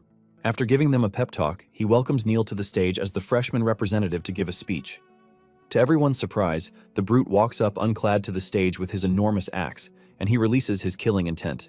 The teachers immediately try to lunge at him, but Aronian stops them. Neil then yells at the students, calling them morons, and he informs them that his goal is to whoop every last one of them. They immediately get mad at him and yell back for thinking he's some hotshot, but Neil doubles down with his insult. Just by watching Neil's drama, his new homeroom teacher who knows what's in store for him starts complaining, but Aronian pacifies him. Suddenly Neil throws his axe into the crowd, yelling that one of the students is his main target. The thing crashes right in front of Louis, and in that instant, Neil closes the gap and perches on the axe's handle. He calls out Louis's name while looking at him like he's dinner. Then he declares they are going to fight. Kane immediately interrupts by reminding Neil that the entrance ceremony is still going. He tries to block Neil's path, yelling at the brute to get away from Louis, but then Neil continues speaking to Louis, asking if he isn't like the loudmouth beside him who is all bark and no bite. Pissed, Kane gets mad at Neil and then swings a fist at him, but Louis stops him and tells him to calm down. Neil, on the other hand, is excited and he tells them he didn't mind fighting them both. To calm the situation, Brian shows up and advises Neil to get along with Louis. After all, they both are talented commoners, and if Neil continues acting this way, he won't last long at the academy. In one glance, Neil tells Brian to get lost and calls him a small fry he isn't interested in. Brian is instantly offended, and the other nobles conclude that commoners shouldn't be allowed in the academy because they have no manners. Kane snickers at Brian for embarrassing himself by showing up. He then cracks his knuckles and prepares to fight Neil, who seems eager for their battle. Unfortunately for them, a teacher shows up and stops Neil. He tells them that student-on-student fights are prohibited, except during tests and tournaments, and for that to happen, a teacher must be present. If they ever violate the rule, such a student will be expelled. Realizing that randomly picking up fights can get him expelled, Neil laughs and admits it'll be a hassle, so he picks up his axe and declares their fight is on hold. Before leaving, he tells Louis to wait for him. Right after, the teacher dismisses everyone, and he informs them that their lectures begin the following day. Confused, Louis wonders why Neil wants to pick a fight with him, so Kane blames Faye for it, calling her a musclehead. She immediately attacks him for almost getting himself and Louis expelled. Then she apologizes to Louis, confessing that it's her fault because she fought Neil in the final exams. Back then, they ended up in a tie due to time running out, but because Neil heard that Faye had lost to Louis, ever since he's been dying to fight him. Thankfully, Louis didn't react earlier when Neil had taunted him. If not, Faye would have felt bad if he got expelled. Within seconds, Kane pulls Louis away and notes that they are hated by the other students. Later that day at the academy shop, Louis nearly freaks out after noticing how expensive the items sold there are. The attendant tries to sell him pillows ranging from a lot of silver coins to gold coins, and it has the poor boy calculating how valuable coins are spent meagerly in the academy. To his surprise, Kane tells him that the products aren't expensive, and that's where Louis will be buying his daily necessities. The sudden realization makes Louis learn how important coins and credits are. The miser buys the cheapest starter kit, then he thanks his stars for making money from selling cologne. He also plans to send the rest of the funds to the orphanage. After observing the sets of goods being sold at the shop, Louis notes that he has to figure out other means to earn money. As the girls head to their dormitory, Faye bids them farewell and tells Louis that she'll show up for his magic awakening ceremony the following day. He sees them carrying coolers and is drawn to the objects, so he vows to work harder to earn more money to afford them. Later at the dormitory, Louis goes to his room and hopes he isn't stuck with a schemer for a roommate. As he's about to enter the room, he sees a person's pillow and futon thrown outside the room, so he looks inside and sees about being bullied by nobles. They angrily yell at the student, but the boy remains silent, so one of them grabs him by the collar, but Louis touches a vital point in the bully's hand. The bully gets shocked from the effect, and as Louis reminds them that duels are forbidden, the noble with the injured hand defends himself, saying they didn't do anything. He then tries to attack Louis for causing him pain, but Louis strikes the boy's palm, and the nerves control the bully's hand, which crashes on his lackey's face. Louis then asks them when he hit anyone, and they are confused, so he strikes the bully's vital point on the foot, and the boy ends up kicking another lackey. While the bully tries figuring out what's happening, Louis strikes him one last time, and the boy's body falls on his friends. The brat puts 2 and 2 together, and he realizes that it's all Louis is doing, but Louis denies it. The boy insists, saying it's Louis who is controlling his body, and he calls Louis a monster. Louis glares at him, and the boy shivers in his boots. Luckily, the short, quiet student stops Louis from pushing the matter further. Louis then suggests reporting to the principal if the bullies have any problems, and they immediately bolt away, yelling that he'll pay for humiliating them. After they leave, Louis introduces himself to Kara, and he learns Kara's name from the futon the boy picks up. Louis tries talking to Kara, but the boy ignores him and goes inside. Louis isn't offended, as he realizes that Kara is beyond shy, so he arranges the room and hopes nothing crazy happens at the ritual happening the following day. Meanwhile, not too far from the goddess's statue, some groups of people set up a trap. The following day at the goddess's temple, the freshmen who show up to awaken their magic stare at the gigantic statue of Gaia, the goddess of their world. The instructor then narrates how Gaia had one time created the world for humans and monsters to coexist, but monsters began to wield their overwhelming power, conquering the sky, land, and sea. Because of this, the brutal power struggle between them bathed the world in their blood, and humans were not exempt from the chaos. This pissed Gaia, so she bestowed her blessings upon the humans who lacked magical power, and they comprehended the 4 elements of the world. From that, they established the martial arcane, and after several battles, they defeated their foes and became the new rulers of the world. The instructor then informs the students that they too will receive the blessings of the goddess and awaken magic. After listening to his story, Louis looks stern, and he notes that the instructor didn't mention the first hero. Kara notices him, but they are suddenly called by the instructor, and he tells them to follow him. The man takes them to specific tiles and instructs them to sit on them, because if they have talent for magic, they'll sense the elements. But if they don't, then the academy does not need them. The man says all that while glaring at Louis, and moments later, he instructs the others to sit. Louis noticed the instructor's glare, and it made him wonder if the man hates him. Once everyone is seated, the instructor tells them how the 4 elements are the foundation of their world, and to grasp them, they should sharpen their minds. With that, he begins the chant, and the next thing, the elemental symbols light up the statue, and it amazes the students who see a giant avatar of the goddess floating in space with multiple elemental bubbles scattered around her.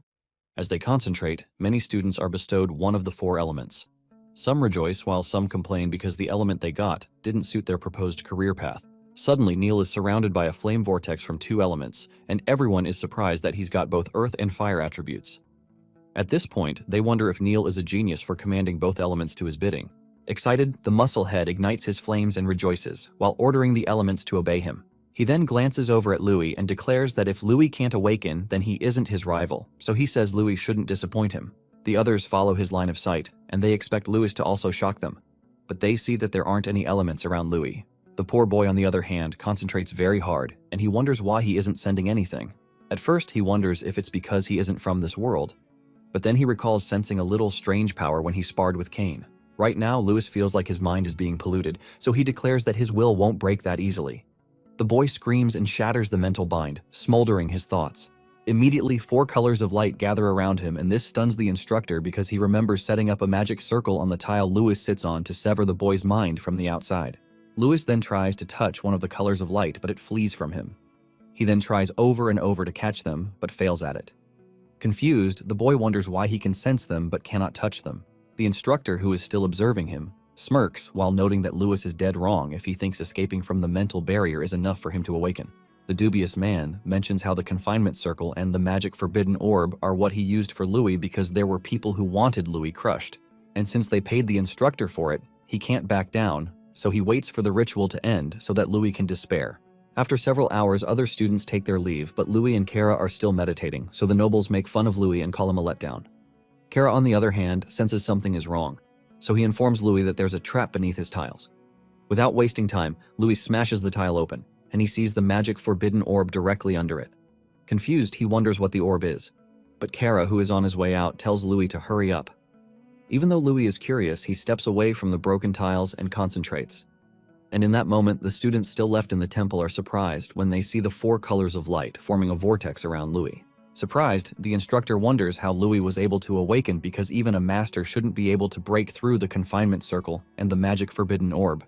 The man then tries to act, but out of nowhere, Principal Aronian shows up and tells him to stand down. The other students who didn't see Louis awaken are surprised to see the principal, so they conclude he came to check on Louis, who had been struggling to awaken. Some even wonder if there's some secret between Louis and the principal. As the instructor watches Aronian walk away, he curses under his breath because their plan got foiled and nearly exposed due to the principal showing up. So later that evening, he meets with Jess and informs him that their plan has failed. Also, to be on the safe side, the instructor warns Jess not to contact him for the time being. All Jess can do is cuss Louis for getting away. Meanwhile, in the temple, Aronian contacts Kylie to keep watching Sid's movements because he doesn't want outsiders wreaking havoc in their academy. After getting rid of the obstacle, Aronian watches Louis and leaves the boy to figure out how to manipulate the elements on his own. Louis, on the other hand, observes the balls of light and notes that they are just like Cain had described. Back then, when Cain was educating him on the elements, Louis learned that the reason why monsters could use elements from birth, unlike humans who needed to awaken, was that they have magic crystals in them. Each crystal contains different elemental powers, and this is why these monsters could control different elements. As for humans, they perform the awakening ritual after being approached by an element, and they can't use magic unless they manipulate the surrounding elements. Cain tossed a magic crystal at Louis while explaining that one needed to train their mind and body right after being recognized by the element.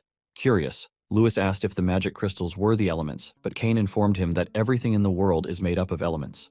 When Louis opens his eyes, he sees the water element approaching him, so he tries touching it.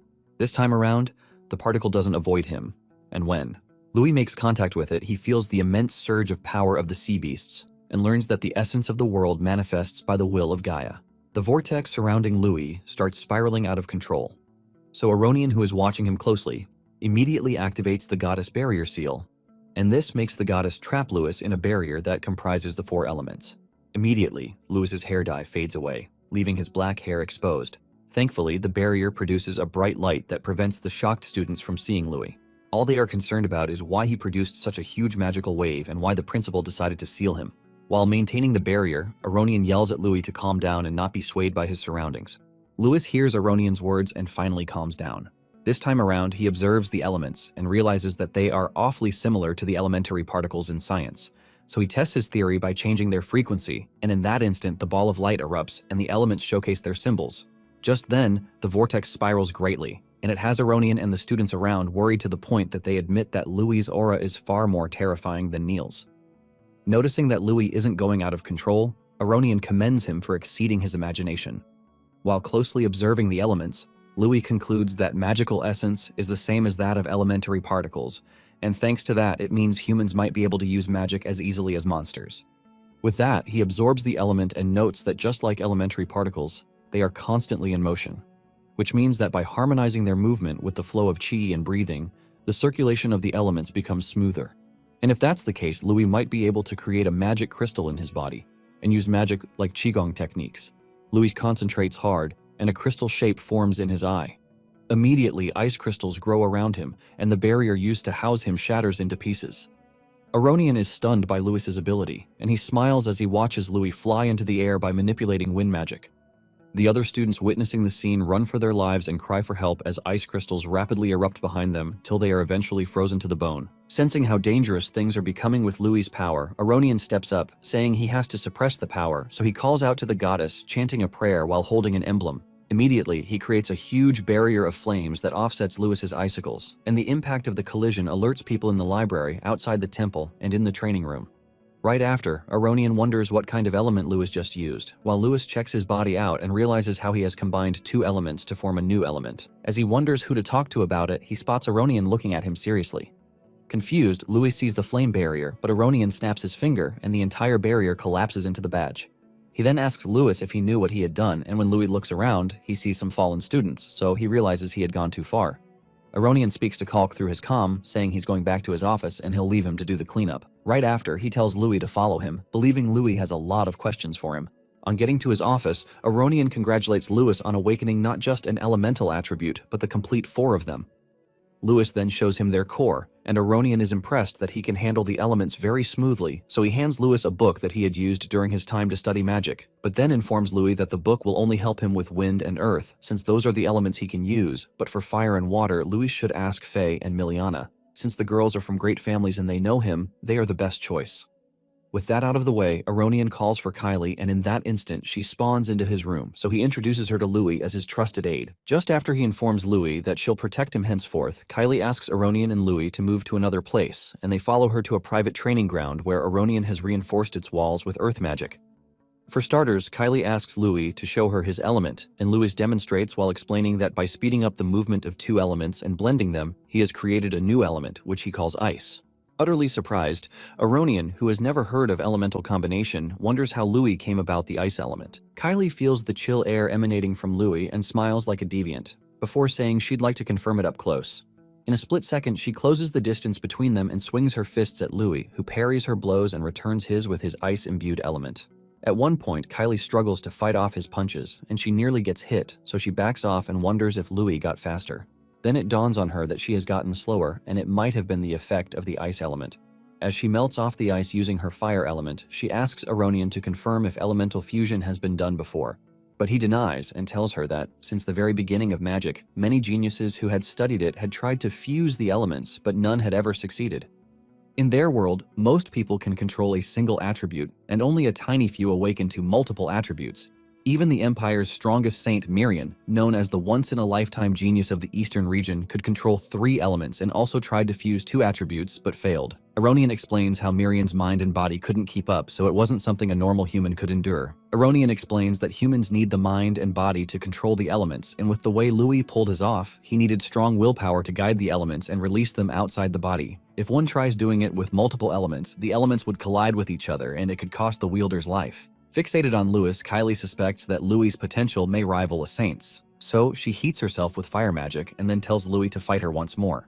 She charges right in, and as they clash, Aronian informs Louis about how Mirian had come up with 2 hypotheses to handle multiple elemental attributes simultaneously. The first one involves obtaining a dragon-like body that can withstand the collision of the elements, while the other makes use of magic through magic crystals, just like the monsters. Louis asks him how it went, and Aronian reveals it was disastrous. Every one of the experiments failed, and it got to a point where the entire concept was forbidden. And this is why he's shocked that someone who actually could break the taboo had shown up. Louis realizes that the reason he didn't come across the failure most people had experienced was that he was circulating multiple elements through different pathways, hence preventing them from colliding with each other. Kylie interrupts his train of thought with a kick while saying he shouldn't get cocky, but realizes the situation he's in. Louis parries the attack and admits he does, so he states his case can spell a lot of trouble. She agrees and tells him that if word of his abilities gets out, they can't determine what will happen to him, which is why he should not do anything unnecessary. He agrees and tells them he'll say he awakened as a water attribute and ice element is simply an application of it. Aronian gets curious and he watches as Louis tells Kylie to attack him one more time. She charges at him with a flame fist and he creates a ball of water and suppresses it with so much pressure that it offsets the flames when they clash. Kylie and Aronian are shocked by the discovery, how Louis converted water into ice. While Aronian can tell that what Louis did wasn't magic, Kylie asks Louis how because her flame can't melt it and the ice ball is also radiating heat. He informs her that liquids can change form under intense pressure and he successfully pulled it off thanks to applying his knowledge. Aronian promises to teach Louis how to use his powers properly and he promises to give him credits if he makes discoveries. After witnessing Louis's powerful attack, Kylie wonders why Aronian still wants to protect him. Also, she believes Louis simply made a fluke, but then Aronian talks about how some coincidences are also written in historical magic books, so he won't want to deny any possibilities. Left with no choice, Kylie accepts the task to guard Louis while noting he is like a high-maintenance student. She walks off and then teleports using her flame magic. After she leaves, Aronian tells Louis that his classes will start tomorrow, so he should head back to his dorm. Before Louis leaves, Aronian hands him a mental health recovery potion to use. Louis tries it, and when he walks back to his dorm, he doesn't feel tired at all, so he considers meditating till dawn. He enters his room, and to his surprise, he sees Kara still awake, waiting for him. He walks to Kara, and as he thanks Kara for saving him earlier that day, he wonders how Kara knew it was there. So Kara hands him a trading company's card. When Louis looks at it, he realizes that's why Kara is so knowledgeable. As Kara heads to his room, Louis asks him if the way he helped a commoner like him won't get him targeted, but Kara simply thanks him for worrying and shuts the door. Although Louis does not need the business card now, he notes that he might need Kara's help in the future. The next day, in the Academy training hall, a weirdo flexes his muscles while introducing himself as Derek, their physical training instructor who vows to ensure they'll all get perfect bodies. Immediately, the students see him, and they are creeped out by his weirdness, but Louis admires his physique, while noting that the mind and the body are the foundation of martial arts. Derek sees Louis and Flash steps right behind him, before observing him closely and admiring Louis's physique. He stares at Kane disdainfully, saying the qualities of heirs of great families have declined. He leaves their sides and explains that it's time to let their seniors demonstrate how to use the training equipment. Just then, the seniors walk into the training hall while insulting the freshmen for being unreliable due to losing to commoners and great families. They vow to show them the gap between the apprentice class and fighters. Derek tells them to get to it, so one of them informs them that the weight is reinforced with earth magic. He sits down and casually lifts a ton worth of weight. They are shocked as they watch the seniors easily defy all odds in the exercises. Derek then tells them to get to it, and the freshmen nearly lose their souls to the equipment. The seniors make fun of them, but they are stunned when they see Louis lifting 10 tons and smoking the treadmill with his speed while heavily clamped down with weights. He spins so fast on the device that it creates a tornado. Everyone watching is shocked and they wonder if Louis doped, but then they note there's no magic potion reaction. Out of the corner of their eye, they notice Neil also giving it a go. Neil lifts 15 tons, then runs on the treadmill while carrying 20 tons. After proving himself, he tells Louis to compete with him and use it to settle who's really on top. Louis refuses by telling Neil that their goal is to build their body, and showing off their strength to others is pointless. The senior, who had worked himself to the bone to impress the freshman, gets mad and attacks Louis, believing Louis was insulting him, so he yells at Louis, saying he shouldn't get cocky because he's a little strong. He asks them for their attributes, and when Neil proudly says he has 2, the dude freaks out. Neil then asks Louis, and Louis lies to him that he only wields water. Immediately the senior hears him, he laughs at Louis and makes fun of him by indirectly calling him a waste because of his water magic. Confused, Louis asks what's so funny, and Miliana explains to him that the water attribute only has Aqua Blade as an attack skill, and it's more suited to defense and support. Because of this, most people look down on it compared to other elements. The bully continues making fun of Louis and informs him that there's no single water attribute grandmaster in history. He yells at Louis to continue living his life as a support, and this pisses Louis off, who confirms with him that the highest rank a water wielder can attain is a master. As the upperclassman makes fun of Louis, Kane and Faye speak up and tell him to shut his trap. As the sides argue, Jess meets Derek and talks about how handling magic requires toughening the body, which means endurance training is perfect for that. Students will need to take hits on purpose to raise both control over mind and physical toughness, so Jess proposed a friendly match that doubles as endurance training. He vows to show them with his body how useless water attributes are. Kane reminds Louis that Jess is Sheath's brother, and he's clearly aiming to beat Louis to death since the water attributes are not great for protecting the body. Prepared, Louis tells Derek that there's no such thing as a better or worse attribute. Amused, Derek asks Louis if he's accepting the challenge, and Louis affirms while stating that he'll fight the seniors and prove he's right. Kane worries for Louis, but Louis calms him down, and Derek commences the bout while informing them that they can use magic only in the central area. Before they commence, he tells them that dodging attacks is strictly forbidden, and this riles Neil up, who burns with vigor. He requests a challenge, but the seniors turn him down because he has a dual attribute. One of the seniors walks to face Louis instead, with the plan to educate him, so he uses his magic and makes an earth armor, then leaps at Louis with murderous intent. Suddenly, a fist strikes him squarely and sends him crashing to the ground. The entire audience is shocked, and even wonders how Neil could hurt him so badly through his ultimate defense, earth armor, in one hit. Upon seeing this, Jess orders the other seniors to take Neil down, and they immediately dash at him, and this gets Neil excited, so he rips off his shirt and starts taking in their blows. After taking a few, he calls the attacks light work and then says all of them are way too weak. In that instant, he grabs one of their legs and swings him like a baton, flinging him away. The rocky fella leaps just in time and informs Neil that his back is wide open. He punches Neil squarely in the back, thinking he got him. But to his surprise, his armor shatters and he screams as blood spurts out of his injured wrist. Neil turns back at him and belittles the attack, calling it a mosquito bite. The injured dude holds his broken fist and notes that Neil concentrated all his magic on one spot on his body, and he wonders how Neil, who just recently awakened, is controlling mana on par with an apprentice. Neil sends him crashing into the wall, and Derek uses the fallen fodder as an example to the freshmen by instructing them not to forget their basics or they'll end up like him. Louis is terrified by Neil's brutality, but then other upperclassmen leap at them to strike them. Faye, Kane, and Miliana offset their attacks with the same elements. With the others occupied, Louis stares at Jess and says it's time for the main event.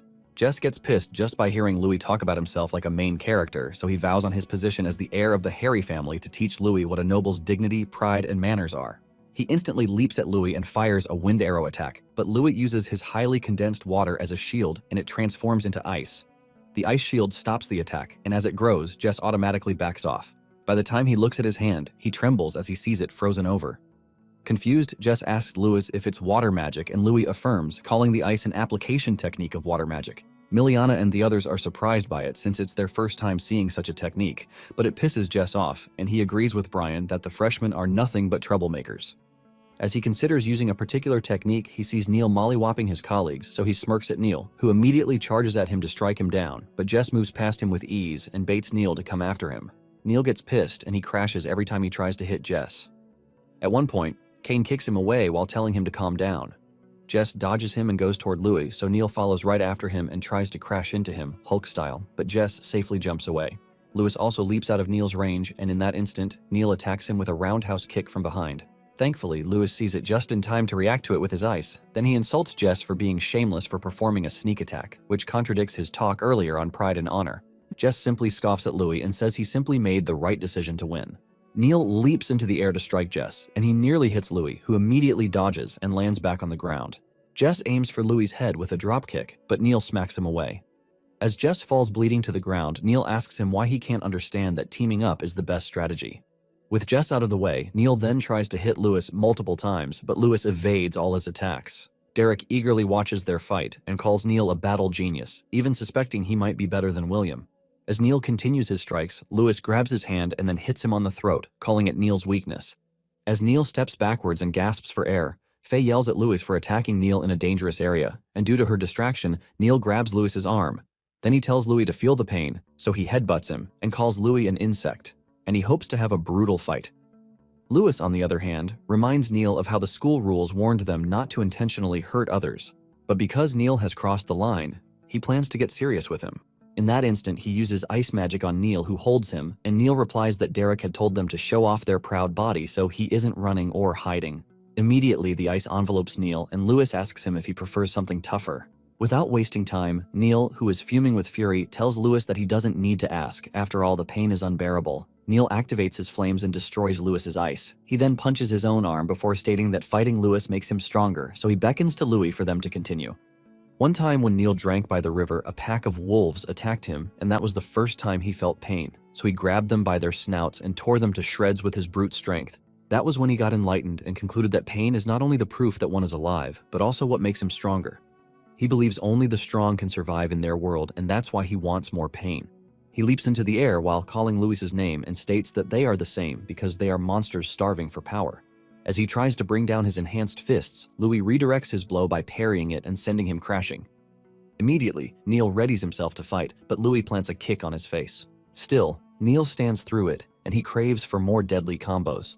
Faye and Kane worry about Neil getting himself killed, so they decide to rush in, hoping to save him, but Neil stops them by yelling at Louis that he isn't done.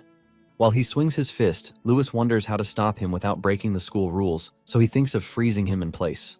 He avoids Neil's blow and tells Neil to calm down before striking him in the chest with Ice Tempest. The move sends Neil flying and crashing into a huge ice barrier. Neil, despite complaining that it hurts, ignites, unleashes his flame magic, and his muscles tighten as if absorbing all the hits into energy which he plans to unleash. Derek is amused, and he folds his hands, hoping to witness some drama from Neil, who tries to get back on his feet and prepares to continue fighting. Suddenly, Kylie spawns out of nowhere and knocks the daylights out of Neil. She calls him a muscle-headed idiot who has gone too far. Immediately, Derek sees her. He scoots over and acts like a fangirl, but she brushes him off, while warning him about how his taciturn attitude can nearly get a student killed. He complains about how her harsh remarks hurt, then clears the air by saying he would have stepped in if things got dangerous, but he only wanted to draw out their true potential. She looks at him with disbelief and informs him that she's been tasked to protect Louis, which means he should know why. As she leaves, she tells Derek that Aronian would like to see him in his office. Derek knows he's in it for a long talk, but then he wonders how strong the freshman can get. He orders Neil to put on his clothes and swears he'll let it slide just this once, but the next time Neil goes wild, he'll fuck his credits. Neil, on the other hand, only thinks about how he couldn't endure a master's attack and how he'll go broke just from buying clothes, so he concludes he'll hunt monsters for cash. The bell rings, and the teacher calls it a day for them, so he orders the upperclassmen to go first while the freshmen rest and drink some potions. He promises to push them harder from their current status, and he warns them not to cower or cry. Kane meets up with Louis and asks him if he knows the number of times freshmen have beaten their seniors. Louis struggles to answer since he isn't a dork, so Kane tells him that it's been 3 times that such an occurrence has happened in their school, despite the 100 years since their school was founded. Not only that, in those years where the freshmen beat their upperclassmen, several grandmasters came from that freshman class. Louis asks him for the recent set, and Kane says it was the year their fathers enrolled. As Jess and his lackey leave, the lackey apologizes and thinks about taking care of Neil and Louis in the shadows. But Jess calls the two freshman geniuses who stand head above the rest. Then he praises his follower for doing well. He calms the boy by telling him there's no need to rush, because they'll have plenty of chances for revenge. After all, no matter how much of a genius they are still citizens of the Empire, and as nobles, Jess and the others are the key people who control their fate. Later that day, Faye talks to Miliana about Louis's talent for water magic, and she believes that if Miliana sticks around Louis, she might get stronger. Miliana instantly admits that she cannot copy Louis's technique because not a single person has ever used such strange techniques. Miliana realizes she has to come up with more water attribute attack options. Faye tells her not to worry that much about it since she's still young, but then Miliana steals her resolve, admitting that she has to push herself for her family's sake. Faye, who had predicted how Miliana would act, suddenly calls out to Louis, saying that Miliana wants to talk to him. The onlookers gasp as they wonder if she wants to make a confession. Louis shows up a few seconds later, and he asks Miliana if she wants anything from him. Faye goes straight to the point by asking Louis if he can teach Miliana the water magic he used earlier, and he readily agrees, saying they're friends. Miliana, upon hearing that word, tells him sternly that someday she might cause him some trouble, but then she asks mildly if he won't regret being friends with her.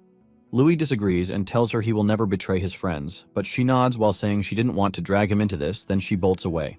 Faye chases after her, and Louis realizes they've all got their circumstances, and if there'll ever be trouble, he might be the one to cause it for everyone. Curious, he asks Kane if he knows anything about Miliana, and Kane tells him that Miliana is the daughter of the Royce family and the granddaughter of a grandmaster. Back when her grandmother was alive, the Royce family was thriving, but after she passed away, they lost their influence. He doesn't know much about her family, so he advised Louis to ask Faye. Louis then asks Kara if he knows anything, and Kara reveals that the Royce family is associated with the association. Louis gets more curious, so he asks for more details, but he realizes he'll have to ask Faye or Miliana herself for the rest. Later that day, at the first magic training ground, the next instructor, named Sid, teaches them about how magic is the goddess's blessing and the true essence of their world. The man plans to teach them how to handle magic and use martial arcane. As he introduces himself, Kane notices Louis sighing, so he asks why, since Louis seemed excited for the class. Louis then explains that he feels Sid hates him. Immediately, Sid shows up and scolds him, saying he shouldn't chat while the class is going on. He then minuses a credit from them while stating he's not like Derek, so if they continue interrupting, they'll eventually hit 0. As he walks off to continue his lecture, he scolds Louis once more and subtracts a point, stating that Louis should learn proper noble etiquette, culture, and how to behave as a student. Sid then creates magic, and once he unleashes it, it transforms into a giant statue made from earth. He continues his explanation on how one needs to master both magic and martial arts to use martial arcane in real combat. While amping his hand in mana, he tells them that if they want to become a full-fledged apprentice, first, they must learn to manifest mana into a weapon, and once they've done that and can cover their whole body with arcane armor, they can become a fighter. In that instant, the mana takes the shape of a sword, and he swings it while telling them to control mana with their body, connect with it through their mind, and channel it through their movements. From that distance, the swing mana blade cuts the statue, and the students are very impressed. As Sid finishes his demonstration, he tells them he'll later have them all attack the stone statues in that same way, and the student who deals the most damage will get 5 credits. Before they get on with that, he orders them to form groups based on their attributes. Neil gets exempted due to possessing a dual attribute, but then, Sid orders students with water attributes to go to the side, practice arcane armor, and then they should help with warm-ups. As Kane splits up with his team, other students make fun of Louis and Miliana for having the weakest attribute. Miliana feels sad for being stuck at practicing support spells and not being given the chance to attack the statues like the others. She notes that she wants to prove her strength to someone important to her, but at the current rate, she can't help the person become a grandmaster. After listening to her, Louis wonders who she's talking about, and he even suspects the person is someone from the Arcanist Association, so he asks Miliana what's wrong, but she shakes her head while saying it's nothing, and it doesn't have anything to do with him. Curious, he asks her why she's fixated on attacking since water magic is used more for support magic and other attributes. He talks about how important it is to disrupt enemies and protect allies, but then Miliana tells him she wants to become a grandmaster and restore the Royce family, and to do that, she must have the ability to attack and defend. She then mentions that the goddess wouldn't create an incomplete attribute and there must be powerful attack spells for water, just like the others. Miliana goes on about how she tried boosting the Aqua Blade with magic potions and developed multi-hit versions, but in the end, it couldn't make up for the water's lack of firepower. As she wonders if water cannot reach Grandmaster, a fellow student calls out to her and instructs her to warm him up with Aqua Shield when it's his turn. A few moments later, he tries to attack her with wind, but she blocks it with her water shield. While at it, Louis relates to Miliana and realizes she's similar to him from his previous life. Back then, he was made fun of for researching martial arts when he could not exercise due to his awful asthma. During those times, they'd bully him while looking down on him and instructing him to give up on impossible dreams and die. He sees how she's still pushing like him, despite the odds against her, so he wonders if, like the case of Cain, he can show her a new martial path. With that, he takes a step forward and helps her create ice, which drives the other student away. He eagerly tells Miliana that he believes in water's potential. Then he asks her to watch his technique. She blushes, seeing how close he is, and asks him if he's serious. To prove himself, Louis calls out to Sid and asks if he can also try attacking the statue, but Sid warns him that failure to damage it will cost him some credits. The harsh man looks down on Louis while insisting that Louis should keep practicing mana control for the time being, and he asks Louis if he plans to use ice magic. Louis tells him he has thought of a better way to increase the power of water magic attacks. On hearing this, the other students laugh at him, believing it's impossible, and even Miliana tells him how the statues are special artifacts made from rare magic ore and reinforced with earth magic, and that's why a normal water spell won't scratch them. She worries about Louis losing all his credits, but he pats her, saying it's fine and he's got a plan. He walks straight to the statue, and while grabbing some sand, he notes that the people of this world don't know of the saying that, "What is soft overcomes hard." With the sand he scoops up, Louis notes that if he applies high pressure and fire at the statue at high speed, it'll become a weapon that can cut through anything. In that instant, he slices the statue multiple times with the jet stream pressure, and the students who at first wonder if anything happened see as the statue is cut into pieces. Even Sid is shocked to see such a reinforced statue fall into pieces like a sashimi. With that, Louis tells them it's the power of water magic. Later that evening, as the students leave for their dorms, Cain makes fun of Sid by telling Louis and Kara how Sid's face went pale when he saw Louis pull that impossible move, and after handing Louis 5 credits, Sid bolted from the room seconds after the class ended. Louis, on the other hand, says he was so focused on water training that he didn't look at Sid's face. Cain then suggests they inform Faye about the water magic Louis had used because she's been working hard to find a new path for Miliana, and she's been buying her a lot of pricey mental recovery options. He reveals that Faye plans to rent the training room in her free time for extra practice, and it'll be a good chance for Louis. Kara casually mentions how renting the training room costs 30 silver coins, and the pricey mental health recovery magic costs about 300 gold coins. This shocks Louis, who finds it insanely expensive. So he reaches out to Kara and asks him for a favor, stating that they've got a training mission in a few days. On D-Day, Derek marvels at the students, commending them for improving their physical stats, so he informs them that they'll be taking part in academy training missions, and it's their duty and chance to get stronger. Since their current meetup spot is right outside the Great Forest, Derek tells them about how the academy is connected to the forest, which used to be a territory that housed powerful monsters, but now it simply serves as a border to other nations. Derek tells them that monsters still live in the forest, and the closer one moves to the forest's center, the more powerful the monsters they meet there, and the opposite can be said about the edge of the forest.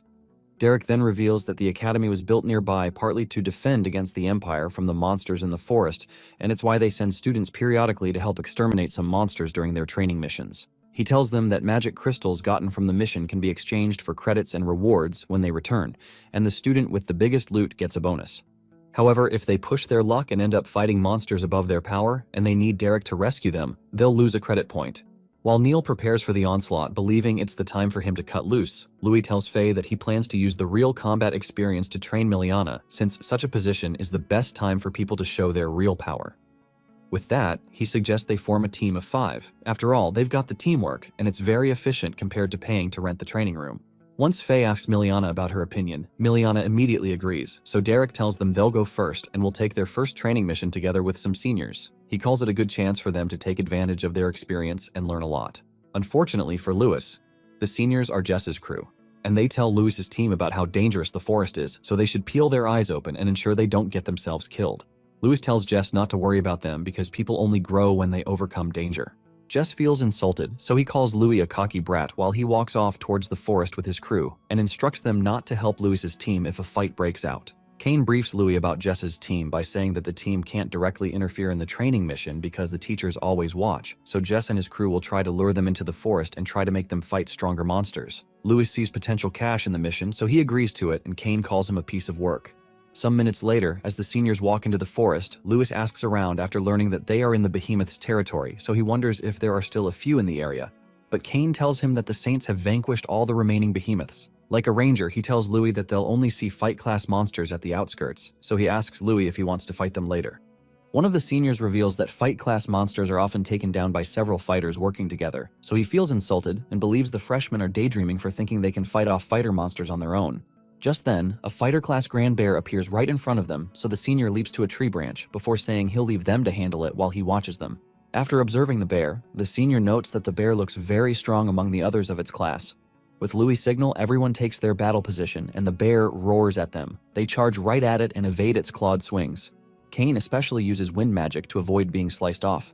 Then he attacks the bear with his twin blades by using gravity as momentum. But the attack deals no damage. The bear tries to swat him, but Cain evades, and before the bear can do a follow-up, Kara shoots flame at it. The bear gets pissed, but Miliana binds it with water magic before hurling it deep into the forest. Surprised, Louis asks Faye about Miliana's move, and Faye tells him that it's Miliana's original move, which is the combination of water magic and jujutsu. Impressed by Miliana's move, Louis dashes right below the bear and says he cannot afford to fall behind. Then he kicks the bear far into the air and compresses water magic before throwing it at the bear like a Rasengan, and immediately it strikes the bear, and the monster dies. The entire party is shocked at Louis for killing the bear in one move, when other attributes barely scratched it.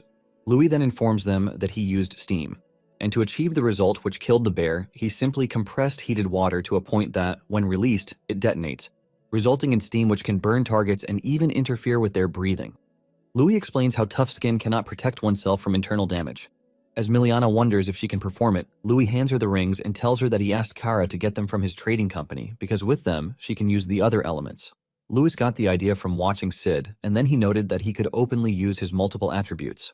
As Miliana thanks him and puts on the ring, someone fires a fireball at her. The fire attack barely misses, and it vaporizes the bear. The upperclassman who was watching them quiver as he watched the bear was instantly charred. Louis tells them that something is getting closer, and the senior freaks out after seeing multiple blaze kongs heading their way.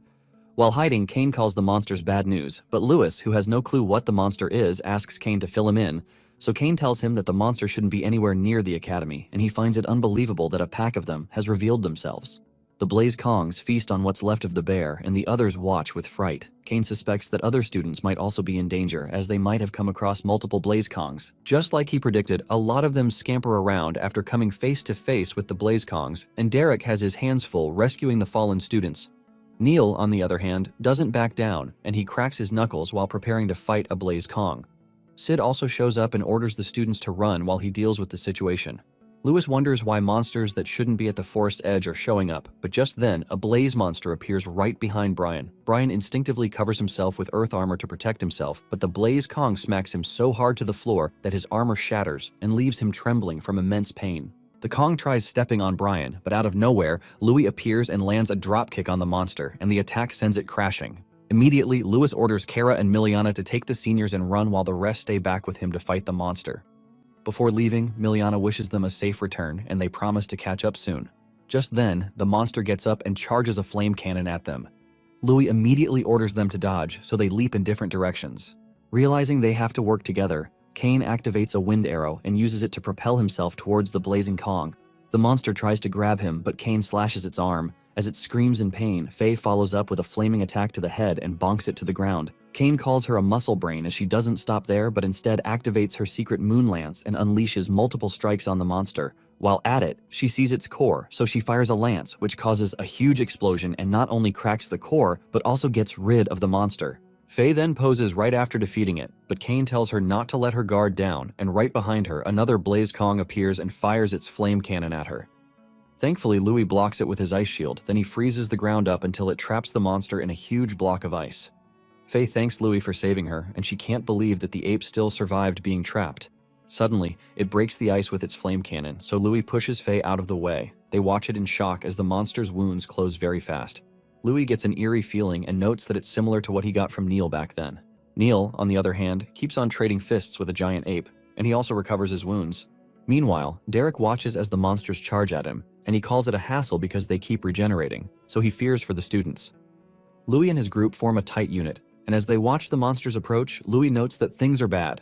Towards the forest outskirts, Kara and Miliana get knocked out by the monsters, and after the creatures leave, Brian wakes up and smirks, saying preparations complete. He plans to use the defective monsters to eliminate Louis.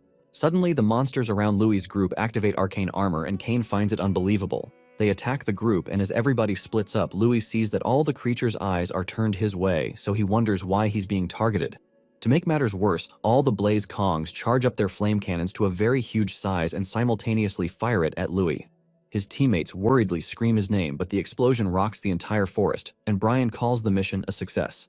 Derek and Neil sense the explosion, and as they wonder what has happened, blue light shines through the flames, and a whirlwind overpowers the flames. Kane and Faye see the source of the light and learn it's Louis, who covered himself with a huge water barrier. Shocked by his level of control, Faye tells Kane that Louis is doing only something a master or someone above can pull off, and Kane realizes that Louis was hiding his true strength from them. The aforementioned accelerates mana circulation within his body, and he temporarily uses it to achieve master-level mana control, but the strain is so great that Louis will soon hit his limit, which is why he must end the fight as quickly as possible. Louis creates a ball of water, which he compresses before firing it at the apes. A huge stream of water shoots out at them, and he freezes the ground. Louis follows up by hoisting himself with ice, and the high-speed movement helps him charge towards one of the apes very quickly. He lands a fist on the monster and ice grows out from it, causing the monster to die. Another monster tries to attack him from behind, but as soon as Louis's foot touches the ground, he creates ice, which boosts him away from danger. The monster's fist hits the ground, and it is surprised that its fist is covered in ice. Louis then moves around in their midst, and after creating 8 trigrams, he leaps into the air and fires continuous palm strikes at the monsters. Since they are unable to move, they are totally covered in ice that shatters their body into bits. As Brian loses the apes, he suffers a terrible migraine and confirms a theory. Faye and Kane, on the other hand, are impressed with Louis for taking out the whole Blaze Kong pack in an instant. After defeating them, Louis notices that he feels he can control his wind and mana more easily than before. Kane immediately runs to him and praises him for his effort, but Faye tells them they need to get out of the forest as quickly as possible before they get ambushed. To her surprise, Louis tells them they are fine because the teachers have come to help. Shortly afterwards, the teachers show up, and Brian grits his teeth before punching himself in the chest and saying, "Louis got lucky this time." Moments later, Aronian appears in the forest, and he sees a lot of collapsed students. He spots Louis, Faye, and Kane and asks them if everyone is safe. Kane and Faye inform him that Louis had taken down several Masterclass Blaze Kings on his own, and without him, they don't know what would have happened. Aronian gets curious, and Louis sparks his curiosity by telling him that something feels off. Then he shows Aronian a frozen part of the defeated monster. Aronian tells them to head back to the academy, while he and the teachers handle the matter themselves. Later that evening at the dorm shop, the shop owner praises Louis for racking up lots of credits, and she wishes she had gone. Curious, she asks him why he's buying so many mental recovery potions, because using too many of them is bad for his body. Louis replies that he's aware, but just then, Kylie shows up and asks to speak to him privately. As they walk outside, she informs him of the findings the principal had examined from the Blaze King corpses using alchemy, and they found traces of magic drug use and artificial modification. She tells him his hunch was right, and he realizes that the whole incident was deliberately triggered by someone. Kylie tells him that the principal suspects it was done by enemy forces who were probing them, and it's most likely that certain people grew impatient now that His Majesty and Mirian are getting on in years, and the king hasn't named a successor. She feels it's the best time for the opposing forces to knock out other candidates and gain control over their supporters' children. With the Academy being a major force in the Northern Empire, how it positions itself going forward is going to matter a lot, which is why the forces are trying to probe them. On hearing this, Louis remembers the monsters were targeting him, so he feels they weren't sent on a succession struggle. Kylie taps him and tells him she'll keep investigating on her end and help him with anything she can. As she walks off, she tells him to keep getting stronger and live up to the principal's expectations. Louis takes one of the potions and takes a gulp, and he vows he intends to get stronger. He walks off to meet his friends and says there's no time to drag his feet.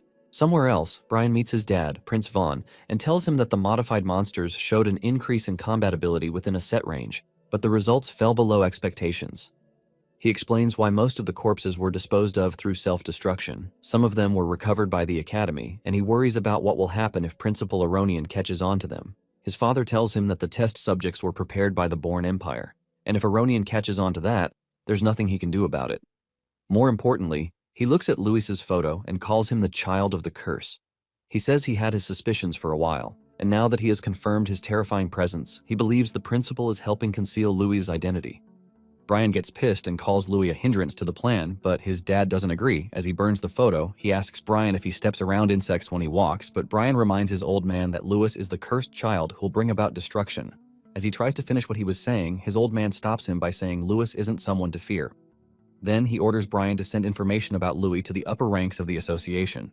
Once Brian confirms it's the Arcanist Association, his dad tells him they'll make use of the so-called goddesses' advocates to dispose of Louis. After all, it's part of their job to get rid of the child of curse. Brian's dad's rule is to deal with troublesome problems without getting his hands dirty.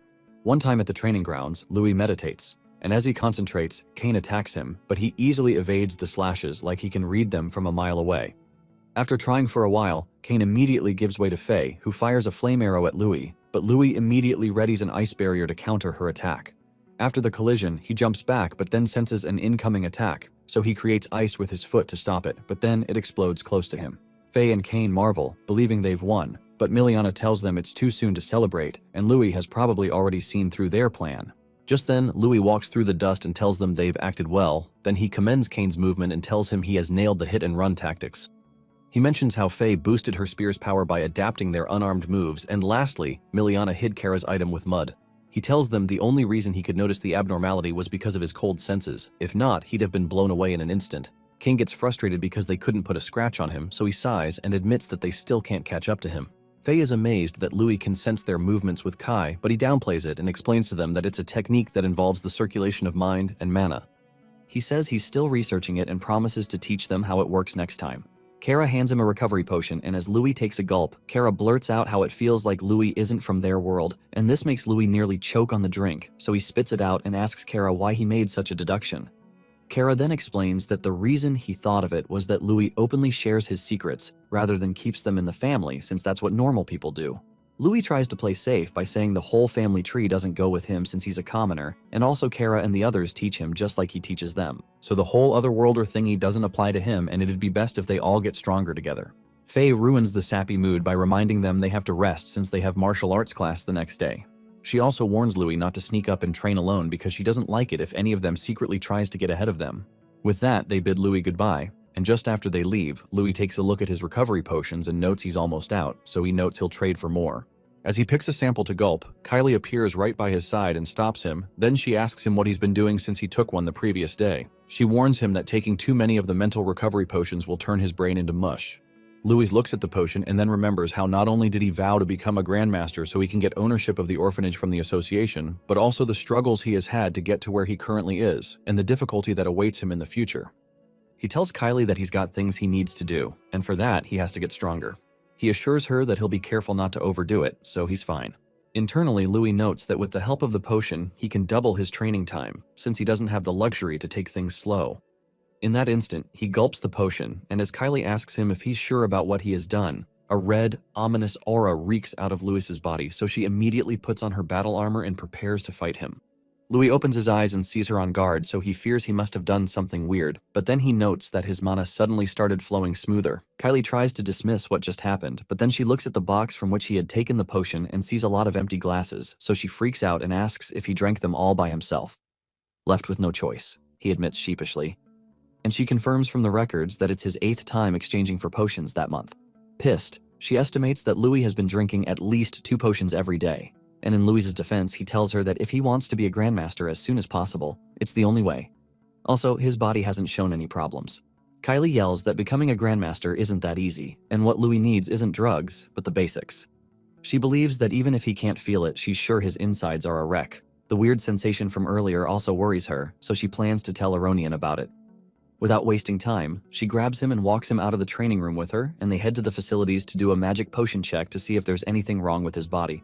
At the principal's office, Aronian collects Louis's blood sample to watch as it reacts with the mental recovery potions, but then he finds it strange that he isn't seeing any sign of damage. Instead, the blood looks more active than before.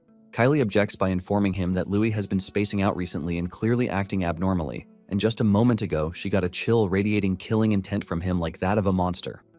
Aronian agrees with her concerns, but seeing that Louis's mana increased, he wonders if Louis got enlightened by the potion. Then he also wonders if Louis's reaction is one of the traits of being the cursed child. He observes Louis while noting that the price of mana is a rule set by the goddess of their world, and neither humans nor monsters should be able to ignore it. He brushes it over by saying there's a lot they do not understand, and they shouldn't rush into a conclusion. Kylie raises her concern about how there's something wrong with Louis's body, but Aronian simply walks off while stating that alchemy and potionology are still developing fields, which means they do not fully know how potions affect their bodies. Also, Louis's special condition makes it harder to say. While Kylie asks Aronian if Louis has other secrets, he looks at their potions and notes that alchemy in the current world basically is the fusion of materials as they are, and it should be the reason why some components clash with each other. Now, if they remove the unnecessary parts and make a purer drug, they might figure out which ingredient is the problem. After letting them on his hypothesis, they prepare a vast amount of equipment the following day, and he's amazed by Aronian's influence. Kylie asks him what he plans to do with the bottles because she believes they do not make use of them while making potions, but then he tells her he'll let her know when he's done, so he gets into it, and a couple of minutes later, Aronian is shocked after realizing that Louis has extracted each ingredient inside the potion one by one. As Aronian examines it, he suggests Louis studies potionology under him because he believes he'll become a leading authority in the field and might even surpass Mirian someday. Louis agrees, and Aronian happily pats him and agrees to give him double points. Kylie, on the other hand, is wary of him, and she wonders if Louis even has a weak point. Later that day, Louis reads up on the potion itself and learns that they are made from natural plants, and plants need soil and water to grow. As he realizes that earth and water are symbols of life, the room lights up once more, and Aronian and Kylie are shocked. Aronian calls it enlightenment, and they watch as Louis creates plants just by thinking of them. While Aronian calls it the power of creation, Louis displays it by saying he just gave fertile soil the moisture of water so that new life can sprout, and he'll call it the wood element. Curious, Kylie goes close to him and tries touching the plant twirling around Louis, but the thing bites her and multiple plants charge at her. She gets scared and burns them with her fire, and this causes the plants in general to be terrified of her. Surprised that Louis can use the plants to attack, she can't believe how fast he's growing. As if that isn't enough, Louis tells them to watch, and he demonstrates the greatest strength of wood attribute, which is healing magic. Aronian is bewildered as he learns the reason behind recovery potions might be linked to the wood attribute power. Louis confirms his guess and says the biggest difference between potions and raw plants is whether they contain elements. Aronian absorbs what he just learned, and he agrees to provide potion materials for Louis henceforth. Louis thanks him, but he tells Louis not to bother after all. He'll be the one making the potions. Also, he asks Louis about how in the human world strength is just one factor, and for that reason, if he wants the power to change fate. Later that night, Louis follows Aronian to the Academy's underground cavern and magically grows some plants, which impresses Aronian, who finds it amusing, and admits that no matter how much he sees it, he can't get used to seeing such rare plants grow that fast. Louis tells him that the rarer the plants, the more mana they consume, and he has reached his limit for the time being. Aronian agrees and states that everything in their world has a price, and after observing the grown plants, he tells Louis that, compared to the others, the price Louis pays is cheap. He notes that Louis didn't just purify the potions to reduce their side effects, but he also applied wood magic to create new potions. He praises Louis, saying he's the only one who could pull it off. Louis takes a look at the special potions he has made, then Aronian tells him that since he wants a shortcut to get stronger, he'll need to fight a strong opponent. So he offers himself as Louis's opponent, and Louis readily agrees, telling Aronian not to hold back. He gulps each of the potions and then dashes at Aronian, and in that moment, an explosion occurs from their impact. Kylie watches them fight, and she calls Louis a monster. After their clash later that day, Louis takes a shower, and he notes that Aronian didn't hold back while fighting him, and without the few potions he had drunk, he would probably be bedridden after the fight for a month. Just then, he sees Kara looking at a spilled potion, so he lies to Kara that it was a potion he got from the principal. This was something Aronian had told him earlier to mention to cover his tracks, but Kara shocks Louis by walking closer and accusing him of making them. Louis tries to deny it at first, but eventually gives in, so he asks Kara how he knows about it, and Kara tells him that the principal is quite old-fashioned. Louis admits that Kara sees through everything, then he tells Kara to keep it a secret. The mute boy simply dips his hand into his shirt and hands Louis a contract with insanely good terms. He then speaks in parables, and Louis realizes that by letting the trading company handle the potions, no one can find out that he's the creator. Kara strikes a deal whereby he profits from the sales but covers Louis's name, and Louis internally agrees it's safer that way, so he adds a few conditions. First is to avoid extra trouble. They'll weaken the potion's effect before selling it. The second is that the candy's trading company has to support the Rashira orphanage. Kara immediately snatches the paper after learning of the conditions and signs it, and they have a deal. Impressed, Louis shakes him and offers him some advice as his new business partner, believing it'll help the company a lot. After briefing him on it, he walks to the room and promises to have the potions ready by the next day, so he bids Kara goodnight. Once Louis goes back inside, Kara lets down his hair, and he looks like a pretty girl. Some minutes later, two birds fly into the dorm and transform into beastkins who wait for Kara to come out of the bathroom. Immediately, one of them sees him and tries to jump at Kara, but he whacks her on the head and the folk drop to the ground in pain. The beast lady then complains about being hit after managing to get into the dorm, so she begs him to cuddle with her a little. The other beast folk apologize and say they have to keep their stay brief so they don't get noticed. Kara's towel comes off and it reveals her melons, proving that Kara was a lady all along. She then hands them a parchment, and they yell after seeing its content, believing she might have lost her mind for taking Louis's side a lot. The other bird folk think about the plan succeeding and note that their trading company will be one of the top firms in the area if the plan bears fruit. He calls Kara a genius, but she tells him that it's Louis who came up with the idea. Utterly shocked, they wonder how someone so young could think up such a grandiose plan, but Kara simply tells them that Louis has potential. They worry about Louis betraying her and supporting a different heir to the throne, so Kara tells them that she needs a favor from them, which is to have the Rashiera orphanage under her control. When they hear Louis's condition, they admit that he's too kind, and with nothing else left to discuss, Kara dismisses them and they fly back to their base. She then walks to the window, while noting that the midterms are coming up, and she'll need to move her plan along.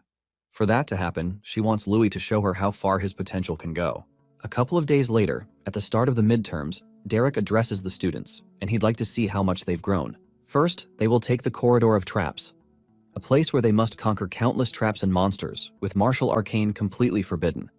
He notes that since the academy was founded, not a single person has completed it perfectly. When Faye tries it, she fails but scores 300 points. Kane gets 320, Miliana scores 250, and Kara scores 289. Neil also fails at it, and he earns a total score of 325. Unimpressed, Derek yells at them for disappointing him, so he vows to work them really hard in their next term.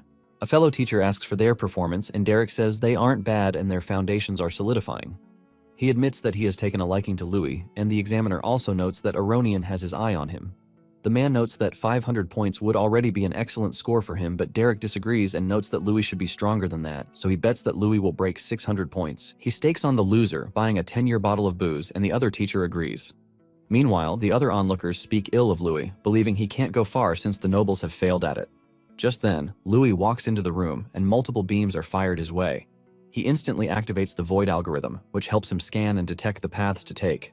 Then, he activates his muscles, and he takes the path to evade the beams, then he jumps into safety. As he continues his run, the floor opens up, so he boosts himself mid-air to avoid falling into the pit. But right after he lands, a giant goo falls on him, so he jumps away and learns it's a slime monster he'll have to face. The creature fires multiple slimes at Louis, but he deflects them all to a different room, which squashes them like a bug. Without giving him time to waste, multiple cannons fire at him, and more jet slimes also home in on him from the opposite direction, so he jumps out of the way, and the attacks clash into each other. Louis notes that he's processing a lot of data, but no matter how complex it is, as long as he sees the core, he can reach the answer.